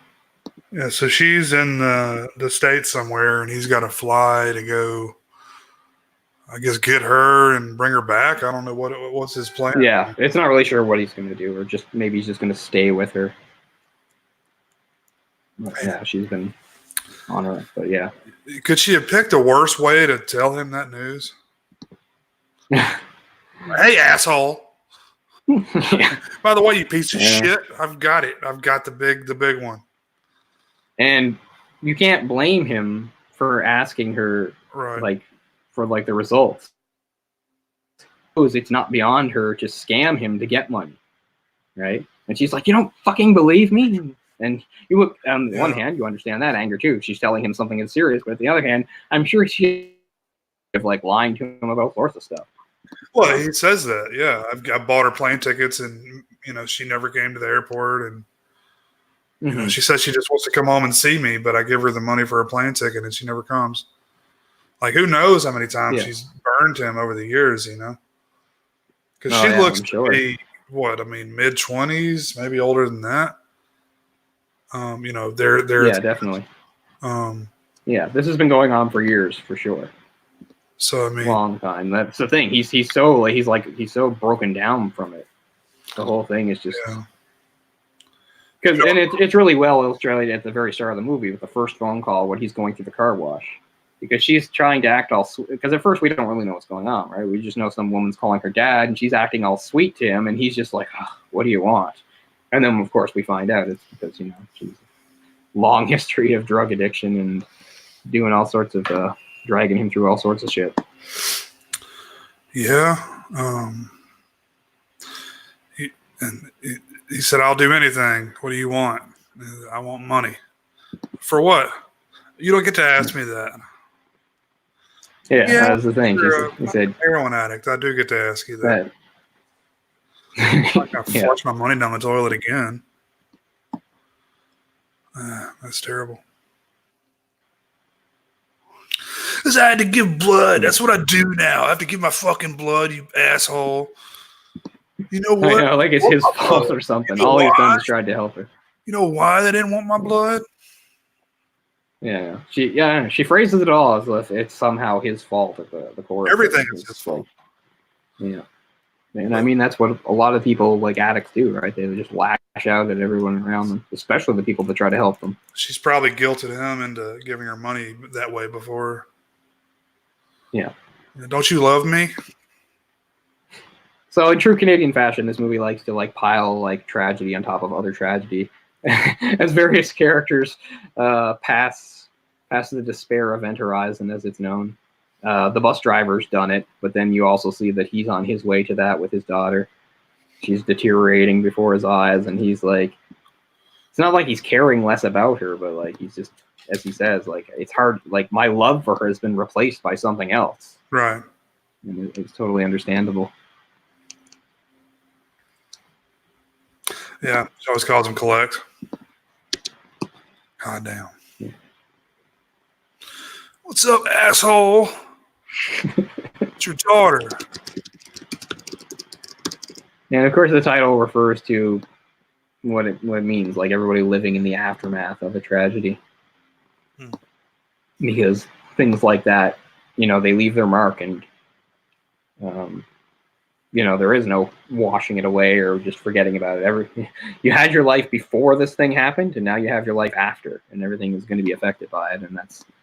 And in this case, it's an entire town. Because even, people that didn't lose kids, I think about 14, 15 kids died, but I mean, small town, they knew these kids. Oh, yeah. They interacted with these families. These people all know each other, You can just imagine the effect it would have.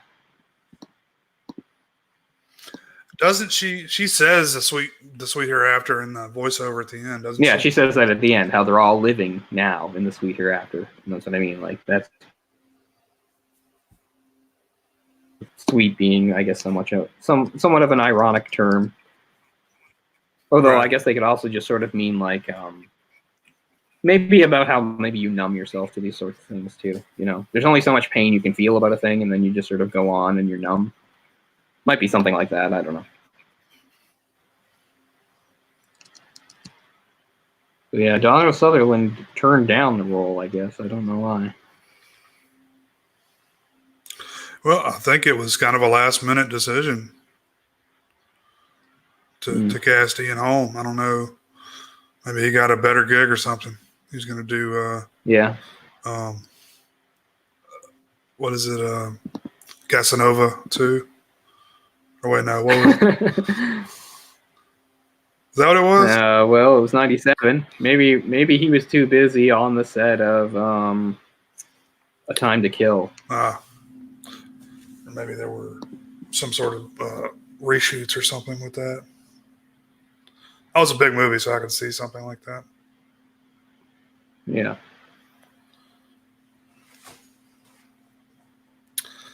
Yeah, I like a lot of stuff he's done, but I'm not necessarily a fan of his. Holm or Sutherland? Sutherland. Sutherland's a really weird guy. I mean, you get why he's an actor, because he's just always had a really memorable look and everything. Like, I love, Invasion of the Body Snatchers. Yeah. He's one of those people that when he got to a certain age, he did a lot of voiceover stuff, and that's what I kind of like him for, because he's got a really notable, unique sort of voice, so I think of him in a lot of voice-type roles.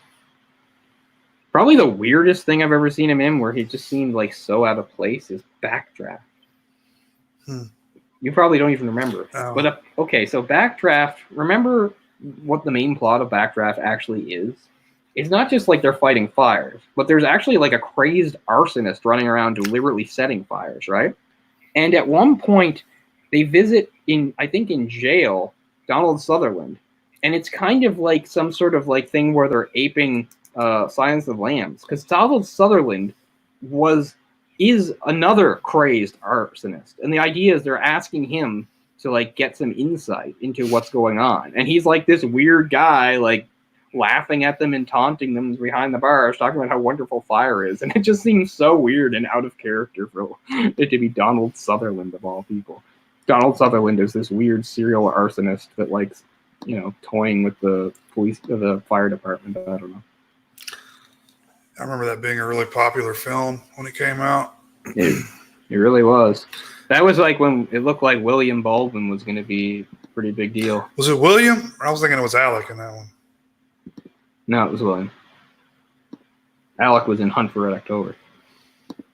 Who was the other guy that was in Backdraft? The other brother. I think they were brothers, weren't they? Yeah, I can't even remember. I haven't seen it. One was a Baldwin. Since it came out, really. Now it would have been like almost that long. 1990, something like that. Yeah, it was really early 90s for sure. I saw that, for some reason, my grade 6 class watched that, like, one day randomly. Why? And, like, our teacher, like, had to stand in front of the screen during a sex scene. Sure. Yeah, there's some pretty hardcore sex scenes, I think. Yeah. Grade 6 was such a weird year, because for half the year, we were taught by a legit old crabby nun. And for the second half of the year, we were taught by him. And you know who he was? Her son. The nun's son. And so she was like this fairly oldish, kind of stereotypical nun.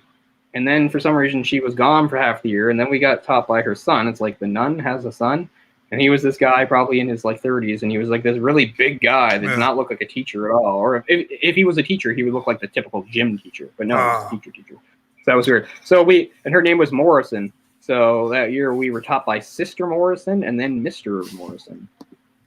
It was a weird year. I have no idea why we watched back then. Yeah, that's what he looked like. But yeah, I can just remember him awkwardly like standing, like leaping in front of the screen when one of the sex scenes started. I have no idea what we were watching. It was like one of those days where it's like for some reason like there was chaos at the school and nobody was doing anything because we weren't even in our normal classroom. We all moved to a different classroom and they were like, "Here, we're gonna watch a movie." Kids growing up today don't know what it's like to have them roll the TV and all. Oh man, you know what's gonna make thing, right? Yeah, it's roll the TV in. The TV's right there on the wall. It's like, no, classrooms didn't have TVs, and they weren't on walls. It was Kurt Russell. And everybody was... Ah, that's right. And everybody was doing the Charleston. Wait, I'm mixing up my time frame. We were all flappers. Yeah. Yeah, I've seen memes like that. Like, kids these days won't understand the joy you get when you see this, and it's the huge TV with the wheels and the VCR. Oh, yeah, nice. Yeah, we're a weird age because I mean we're old enough to remember certain things, but it's not like we're ancient. We're very unique, and I was telling my wife this because we remember before the internet. Yeah. I mean, before everything was internet. So like we're it's only going to happen once, and it's us. Yeah. So it's definitely going to amount to something. Well, I mean, there's lots of people that remember before the internet. But before, right? But, I mean, we were part of the transition, though. That's really what it was. Like when I went to college, we all had laptops. It was like part of the curriculum was having a computer, with internet access. Yeah. It's weird too, because I mean, and I'm old. Like when I started university, which would have been the fall of 2001. If I was in a class with like 100 people, there might be like 5 with laptops. Now it's everybody. Now it's every single one of them. But yeah, I can remember like the first time I sent an email. I did that at like a class in school. Yeah, I remember like the teacher like telling us how to like make an account and send an email. Send me an electronic mail. Yeah. But yeah, it is a unique age and a unique position because I mean some of the things we remember seem kind of old fashioned, but at the same time we're not ancient. We remember like we played video games, just we played primitive video games, right? So, things like that. Like because I mean I know obviously my parents my parents of are baby boomers. They know the real old timey stuff. Right. But I mean, plus we also lived at least when we were kids in an era where people didn't just update stuff like super fast either. So like I grew up with some stuff that was even old for then, but people just hung on to it anyway. Yeah. That kind of thing, right? Because I mean, yeah, by the time like you're into the 90s, you had better TVs, but I'm sure even if you didn't have, you probably knew people or went to houses that had like those big weird TVs that sat on the ground that had like wood on them and stuff. Like, yeah, I watched those. Yeah, TVs you use it until it breaks. Yeah, exactly, right? So even though there was stuff that was like old even by the time we were around, it was still around and in use, and we were used to it, and it was normal. So there's things like that. I wish I could think of more, but there's other examples for sure. I meant like it's such a big thing, the internet and the everything that went along with that, like social media and shit. Like kids these days, they don't know what it was like before social media existed. We had to. Or multiplayer video games, multiplayer when we were kids meant you were in the same fucking room with the people you were playing the game with. And it's a complete different experience than multiplayer these days, Yeah. It was fun having about 4 or 5 of us and passing the controller. Yeah, or, playing GoldenEye or something like that. Yeah.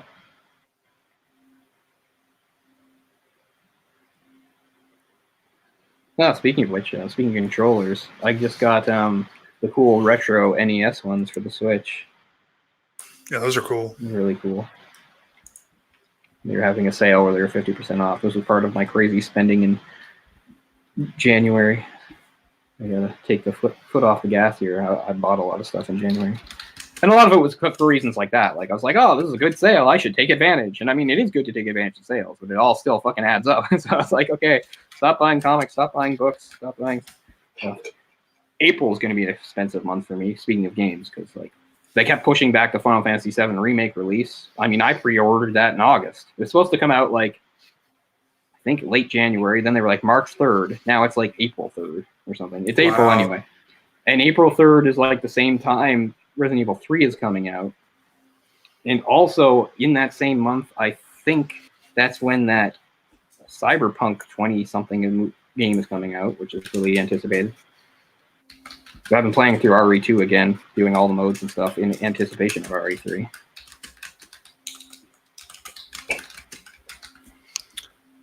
Did you ever play,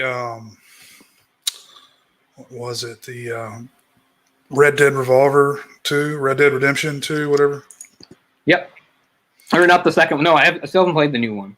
Okay. I'll get around to it, yeah. But I mean, that was this big game. One I've been meaning to get around to. I know it's been out for like a year and a half or whatever. Yeah. I'll definitely get around to it. Because, I mean, that was the other... I never even played the other one while I had a PS3. It wasn't until years later that I picked it up. And it is really good. So, yeah, I'm sure it's a really good game, and I will like to play it, but it's not a priority right now, thank God, because I've got enough games and stuff on my list there. Yeah, I told you I've been playing the new Wolfenstein. That's fun. That's cool. What else? Pretty much it. Gears of War, as usual. I'm going to find something else to get into. I wasn't 100% on Far Cry 5 yet. I need to go back to that. I was stuck on a part that kept pissing me off, so I gave up on that one for a little bit. It's this damn part that it's whenever you go into the certain region that you need to go to, but immediately you get thrown into the story mode that you have to go through this like gambit of shooting people in a certain time period that I've done it like hundreds of times, but it just gets harder and harder every time. And I'm just tired of the fucking repetitiveness of it. I'm just... even some of the best games have like terrible moments like that. It's like, I just want to move on so I can, go around and, collect more stuff. Yeah. And unfortunately, sometimes even the best games have like parts like that where you're just like, oh God, this part. I mean, I wouldn't mind it if it was only a few times, but seriously, I've done it like 10 times. Like, oh yeah. And it's gotten harder every time. I just have to, it's just monotonous. You have to keep trying again, starting over, seeing the stupid cutscenes in between. But, I really like that game. I just got pissed off at that part of it. I'm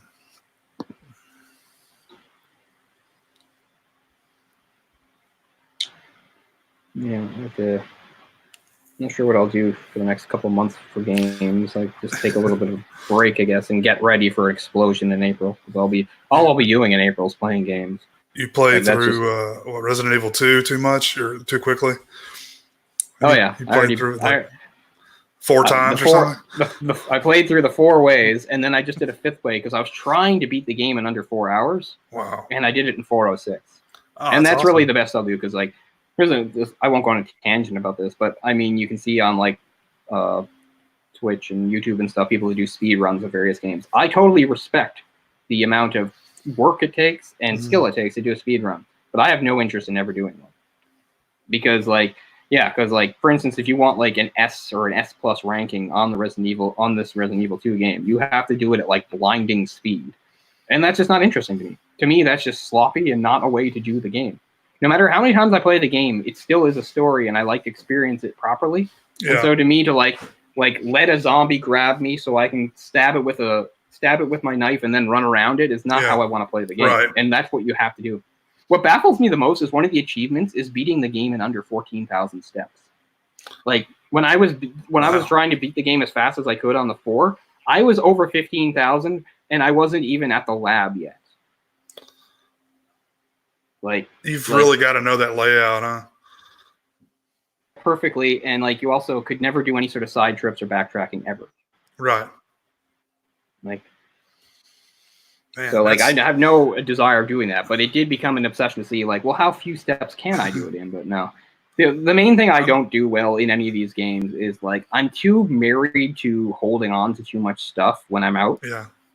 Like I like having the option to have switching through a bunch of guns and stuff like that. And the thing is, if you want to do things quickly, you have to drop all sorts of or have all sorts of stuff stored so that you have space to pick things up. Because so many times my main Achilles heel is I get to a point where I'm just like, I haven't allowed, there's stuff here to pick up and I don't have any space. Now I have to run back to a box, dump stuff off, and come back. That's like, even at this stage where I know the game backwards and forwards, I still do that. And mostly it has to do with just like stubbornly wanting to hold on to like a gun or a weapon or ammo and stuff. It's like, you don't really necessarily need it. There's no reason to need it and stuff. And yet I still just feel better having it type thing. I don't know why. You've got your favorites and you want to keep your favorites.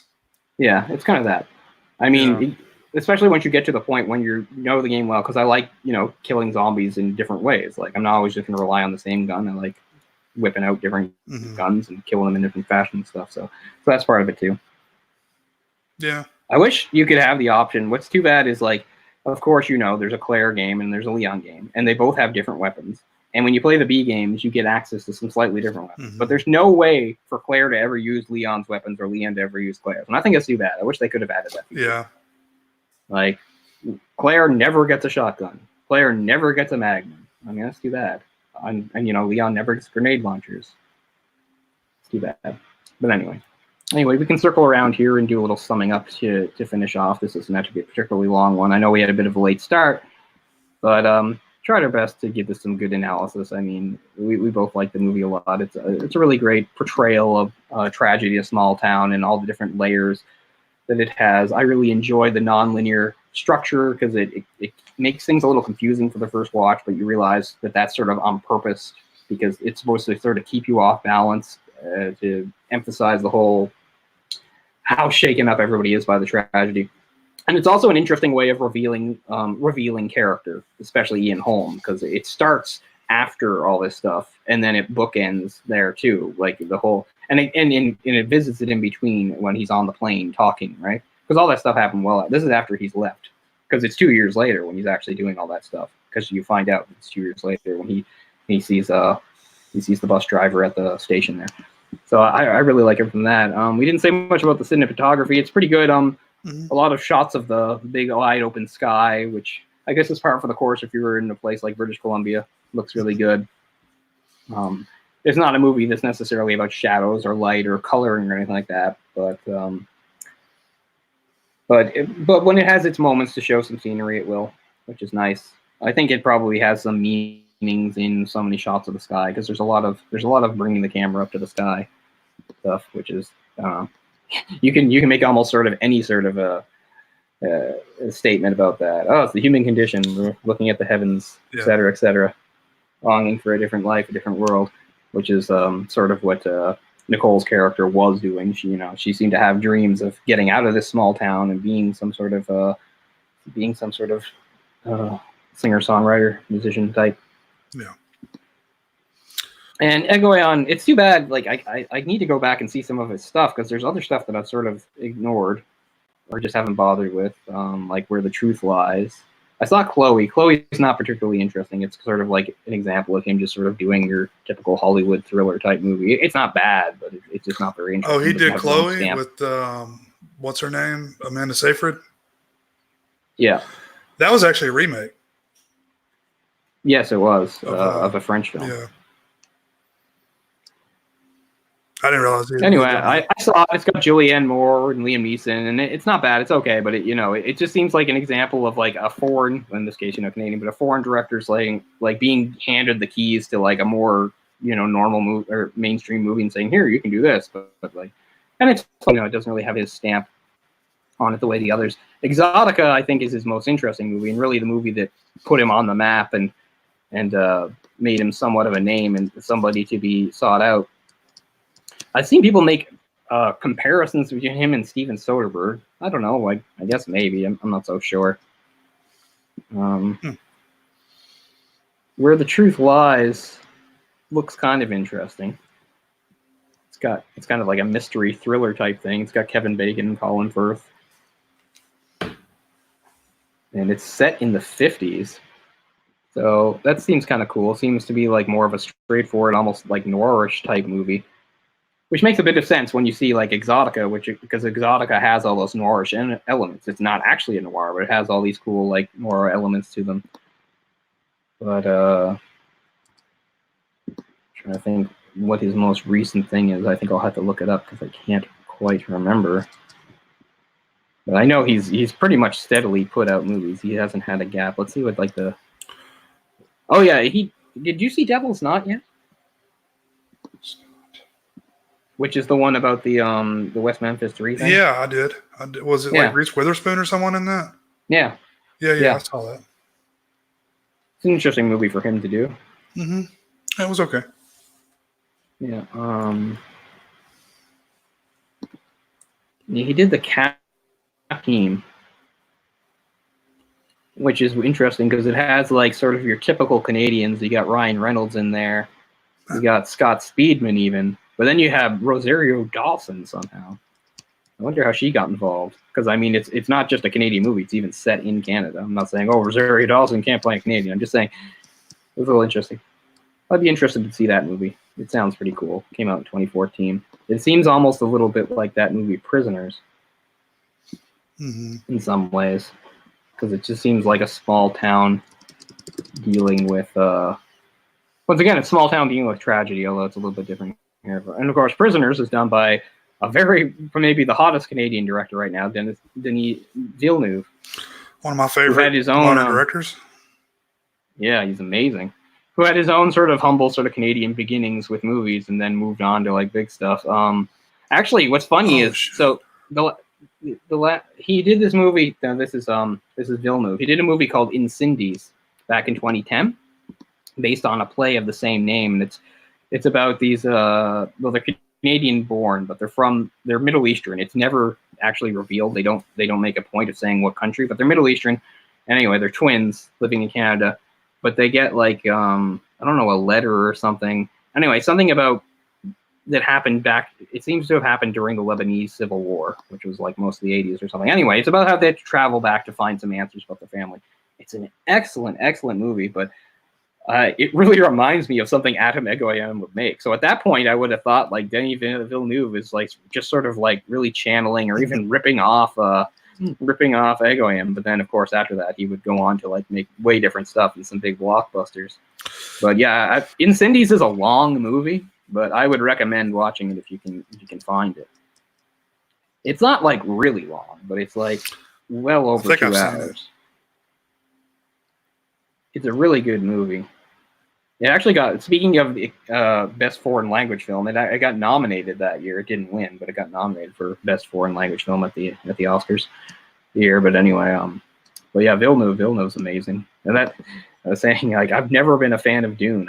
I read the novel years ago, never liked it, and I've never really been interested in any adaptation of it. Although the David Lynch one is interesting just because it's David Lynch, but it's basically a failure. It's a weird, fucked up movie that doesn't even have much to do with the book. But anyway, not a fan of Dune, but I am so looking forward to this Dune movie just because he's the one doing it. Because I know it'll be amazing. So good. Well, honestly, like I didn't want another Blade Runner, but he did such an amazing job. Less than me, right? Because Blade Runner is one of my favorite movies ever. So the idea of a sequel, especially so many years later, terrified me because I thought because I'm in that place where it's like Blade Runner is so amazing that even if it's a pretty good sequel, that's still not good enough. Right. But it's a really good sequel. But I mean, like how many times has that turned out well? Like in past, they waited that long to do a sequel. Like, I mean, almost never, right? This is probably like the only stakes are so high. Right. Yeah, because I hold Blade Runner in such high esteem. It's my third favorite movie ever. I love it. To me, it's perfect. So I mean, yeah, is Blade Runner 2049 as good as the original? No, but it's pretty close. I mean, I'm pretty amazed like how. Yeah, I mean, I think they could both stand alone, on their own without having to even relate it to the other film. Other than that, there's characters in both, the same. Yeah, but it's but like that's why like I don't ever support that because it almost always turns out to be a fucking train wreck, Like, no matter who's behind it, no matter who's starring in it, who's directing it. Yeah. I can't think of a good example, but you know what I'm talking about. Like this stupid, what is it? The fucking Bill and Ted thing. Like, there's no way that's going to be any good, right? There's no way. Bill and Ted in their 50s? I mean, come on, man. Yeah, I don't know. I mean, a few times I thought it's been okay, but it's only because I didn't really necessarily hold the movie in high esteem. Like, I thought, actually, the Tron sequel wasn't that bad, but I don't love Tron. Like, I respect Tron for what it was in history. It was a good movie. People shit all over Tron Legacy. I think it's fine. Like, I think it's a worthy enough sequel. I never watched it. That's what I'm talking about, though. That type of thing. It's worth a watch. Okay, yeah. Cool. I mean, the only way, are you a massive fan of Tron? No. Well, then I'm sure you won't be disappointed then, like, right? It's okay. The only thing I can think of is... I'm not a massive fan of it or anything. It's okay. I like it for, what it did more off the screen, really, because the whole thing was just so ahead of its time in its concept and in its own graphics and stuff. And I always respect it and like it for that. I think Tron Legacy is a fine sequel. It's not great or anything, but yeah, it's certainly worth a watch. I wouldn't say it's a movie you're going to come back to over and over again, because it's not. But I thought it was pretty good. Plus, a sequel to a movie like Tron is, even if it's like not as loved as something like Blade Runner, is also in a very difficult point, because the whole thing was how revolutionary Tron was. I mean, it was so ahead of its time is one of the reasons why it kind of flopped. Because in 1982, like 99% of people, maybe not 99, but definitely over 90% of people didn't even own computers. The only people that really owned computers were people that probably worked in the industry. Right. And maybe some people, they didn't own computers, but they maybe had one at work for their job. But even that wasn't so many people. So in 2010, when Tron Legacy comes out, there's not really any mind-blowing concepts left that, we aren't all really well acquainted with and stuff. It's not going to like come up with it. It talks about AI and stuff like that. Well, yeah, we're all pretty familiar with AI. That's not new to us, that kind of thing. It just can't have the impact. There's just no way. Yeah, I definitely want to watch Prisoners again. That was a good movie. Yeah, getting back to Denis Villeneuve. But anyway, so that was The Sweet Hereafter, movie that I'll always have a place in my heart, just because a lot of its elements, and of course the Sarah Polley factor is big, but it's just a really well-made drama. I think it defies convention in some ways in some of its storytelling choices. Like I said, like the fractured narrative and the time jumping. I also like how complicated the characters are. There's not necessarily a clear good guy or bad guy, a clear person to really feel sympathetic for, a person to clearly really be mad about. They really put you in the middle of this tragedy and give you all sorts of perspectives on it, which I like a lot. And of course, I do like the Canadian element. It's always nice to see something that I can relate to on that level. Here's some Tragically Hip. Courage is a great song. And of course, I'll always love Sarah Polley. And this is a very young Sarah Polley. She's 18, playing a 15-year-old, quite convincingly. And an interesting thing, as Ian Holm pointed out, I mean, Holmes had a long career. He's been in a lot of stuff. But here was a chance, like, as a 65-year-old actor, to, like, be, like, the lead, like, the main guy.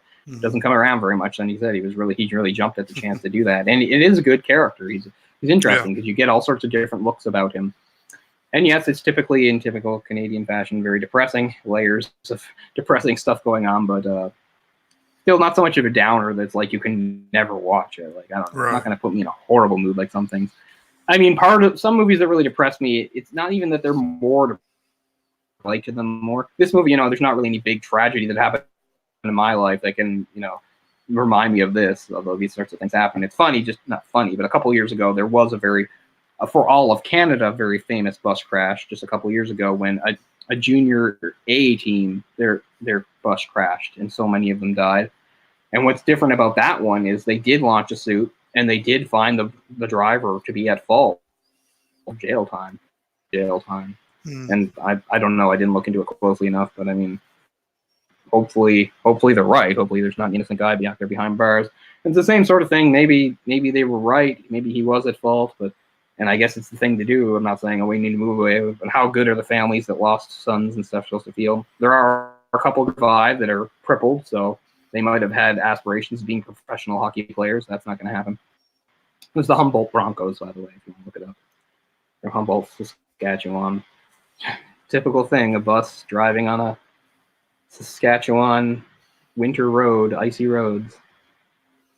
And actually, there was another one of them, what's known as Major Junior. There was a bus crash in the late 80s that it didn't kill as many people, but it still killed a few. And actually, a few guys that would go on to have NHL careers were on that team and were in that crash. That was in the late 80s. I think a part of me thinks they were the Swift Current Broncos. So that's kind of weird. So yeah, that was the other thing. Like the whole thing, like after the Humboldt tragedy came, there was sort of like a weird Bronco solidarity where guys that had survived the Swift Current thing were talking to guys that had survived the other thing. But almost the exact sort of same circumstances. You know, a blustery winter night, and you know, a team going on a road trip to play a game somewhere. So yeah, so very Canadian. So I guess even though the original crash in real life was in Texas, you know, they made so obviously in the Texas crash, nobody sunk into a frozen lake. Right. But I'm not sure about the movie. That could happen in upstate. I mean the book. That could happen in upstate New York. I'm not sure. Anyway, yeah. Speaking of Canadian films and stuff like this, and you know, maybe we should do Exotica sometime because that's a really cool movie. Yeah. An interesting movie. So that's a possibility down the road for future stuff, and it's good to finally do a Canadian movie. It's probably not the first time I've done a Canadian movie before. I just can't really recall. But anyway, and yeah, we'll definitely do something else that Atom Egoyan has done, and I think Exotica would be a good choice because that's a movie that's really stood the test of time, and it's sort of kind of a cult classic, and still probably might be the movie that he gets talked about the most, where people, you know, want to talk about his work.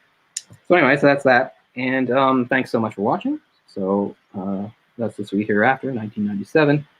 Ian Holm, Sarah Polley, Bruce Greenwood, Atom Egoyan, tragically hip. We're not sure what's coming up next, but hopefully we'll get into a bit of a rhythm here. The reason we weren't here last week was because of my schedule being all screwed up because of the work they were doing on my building. That's over. I can't use that excuse anymore. I really got to stop using excuses. Oh, I can't do this, that. You know, let's get through some shows here. We're approaching our 100th show, which would be pretty cool. So I don't know. I guess we can talk about this off camera, and I know we got to wrap up here, but I wonder if something special could be done for the 100th show. I don't even know what that would be, or anybody watching has any ideas. But it'd be cool to do something kind of different or special just to mark, because I think 100 shows is pretty good just for something. What is this, 90? Some little thing that Jay and I did. 92? But, yeah, something like that. Obviously, you know, if we could have been more consistent, we probably already would have hit 100 by now. But you know, things happen as they are. But that's something. That's you know, Jay and I will have some conversations as we get closer to that, and maybe think of something special we could do for that. You know, not something amazing, but just something to mark the fact that there's 100 show. It's a significant number that we're proud of. So hopefully we'll get there. So anyway, yeah. So that will do for tonight. So thanks so much for watching. That is Jay. I'm Cole. Thank you very much, and we will see you very soon, hopefully, from the Pocket Dimension. Peace out. Bye-bye. Thanks, guys.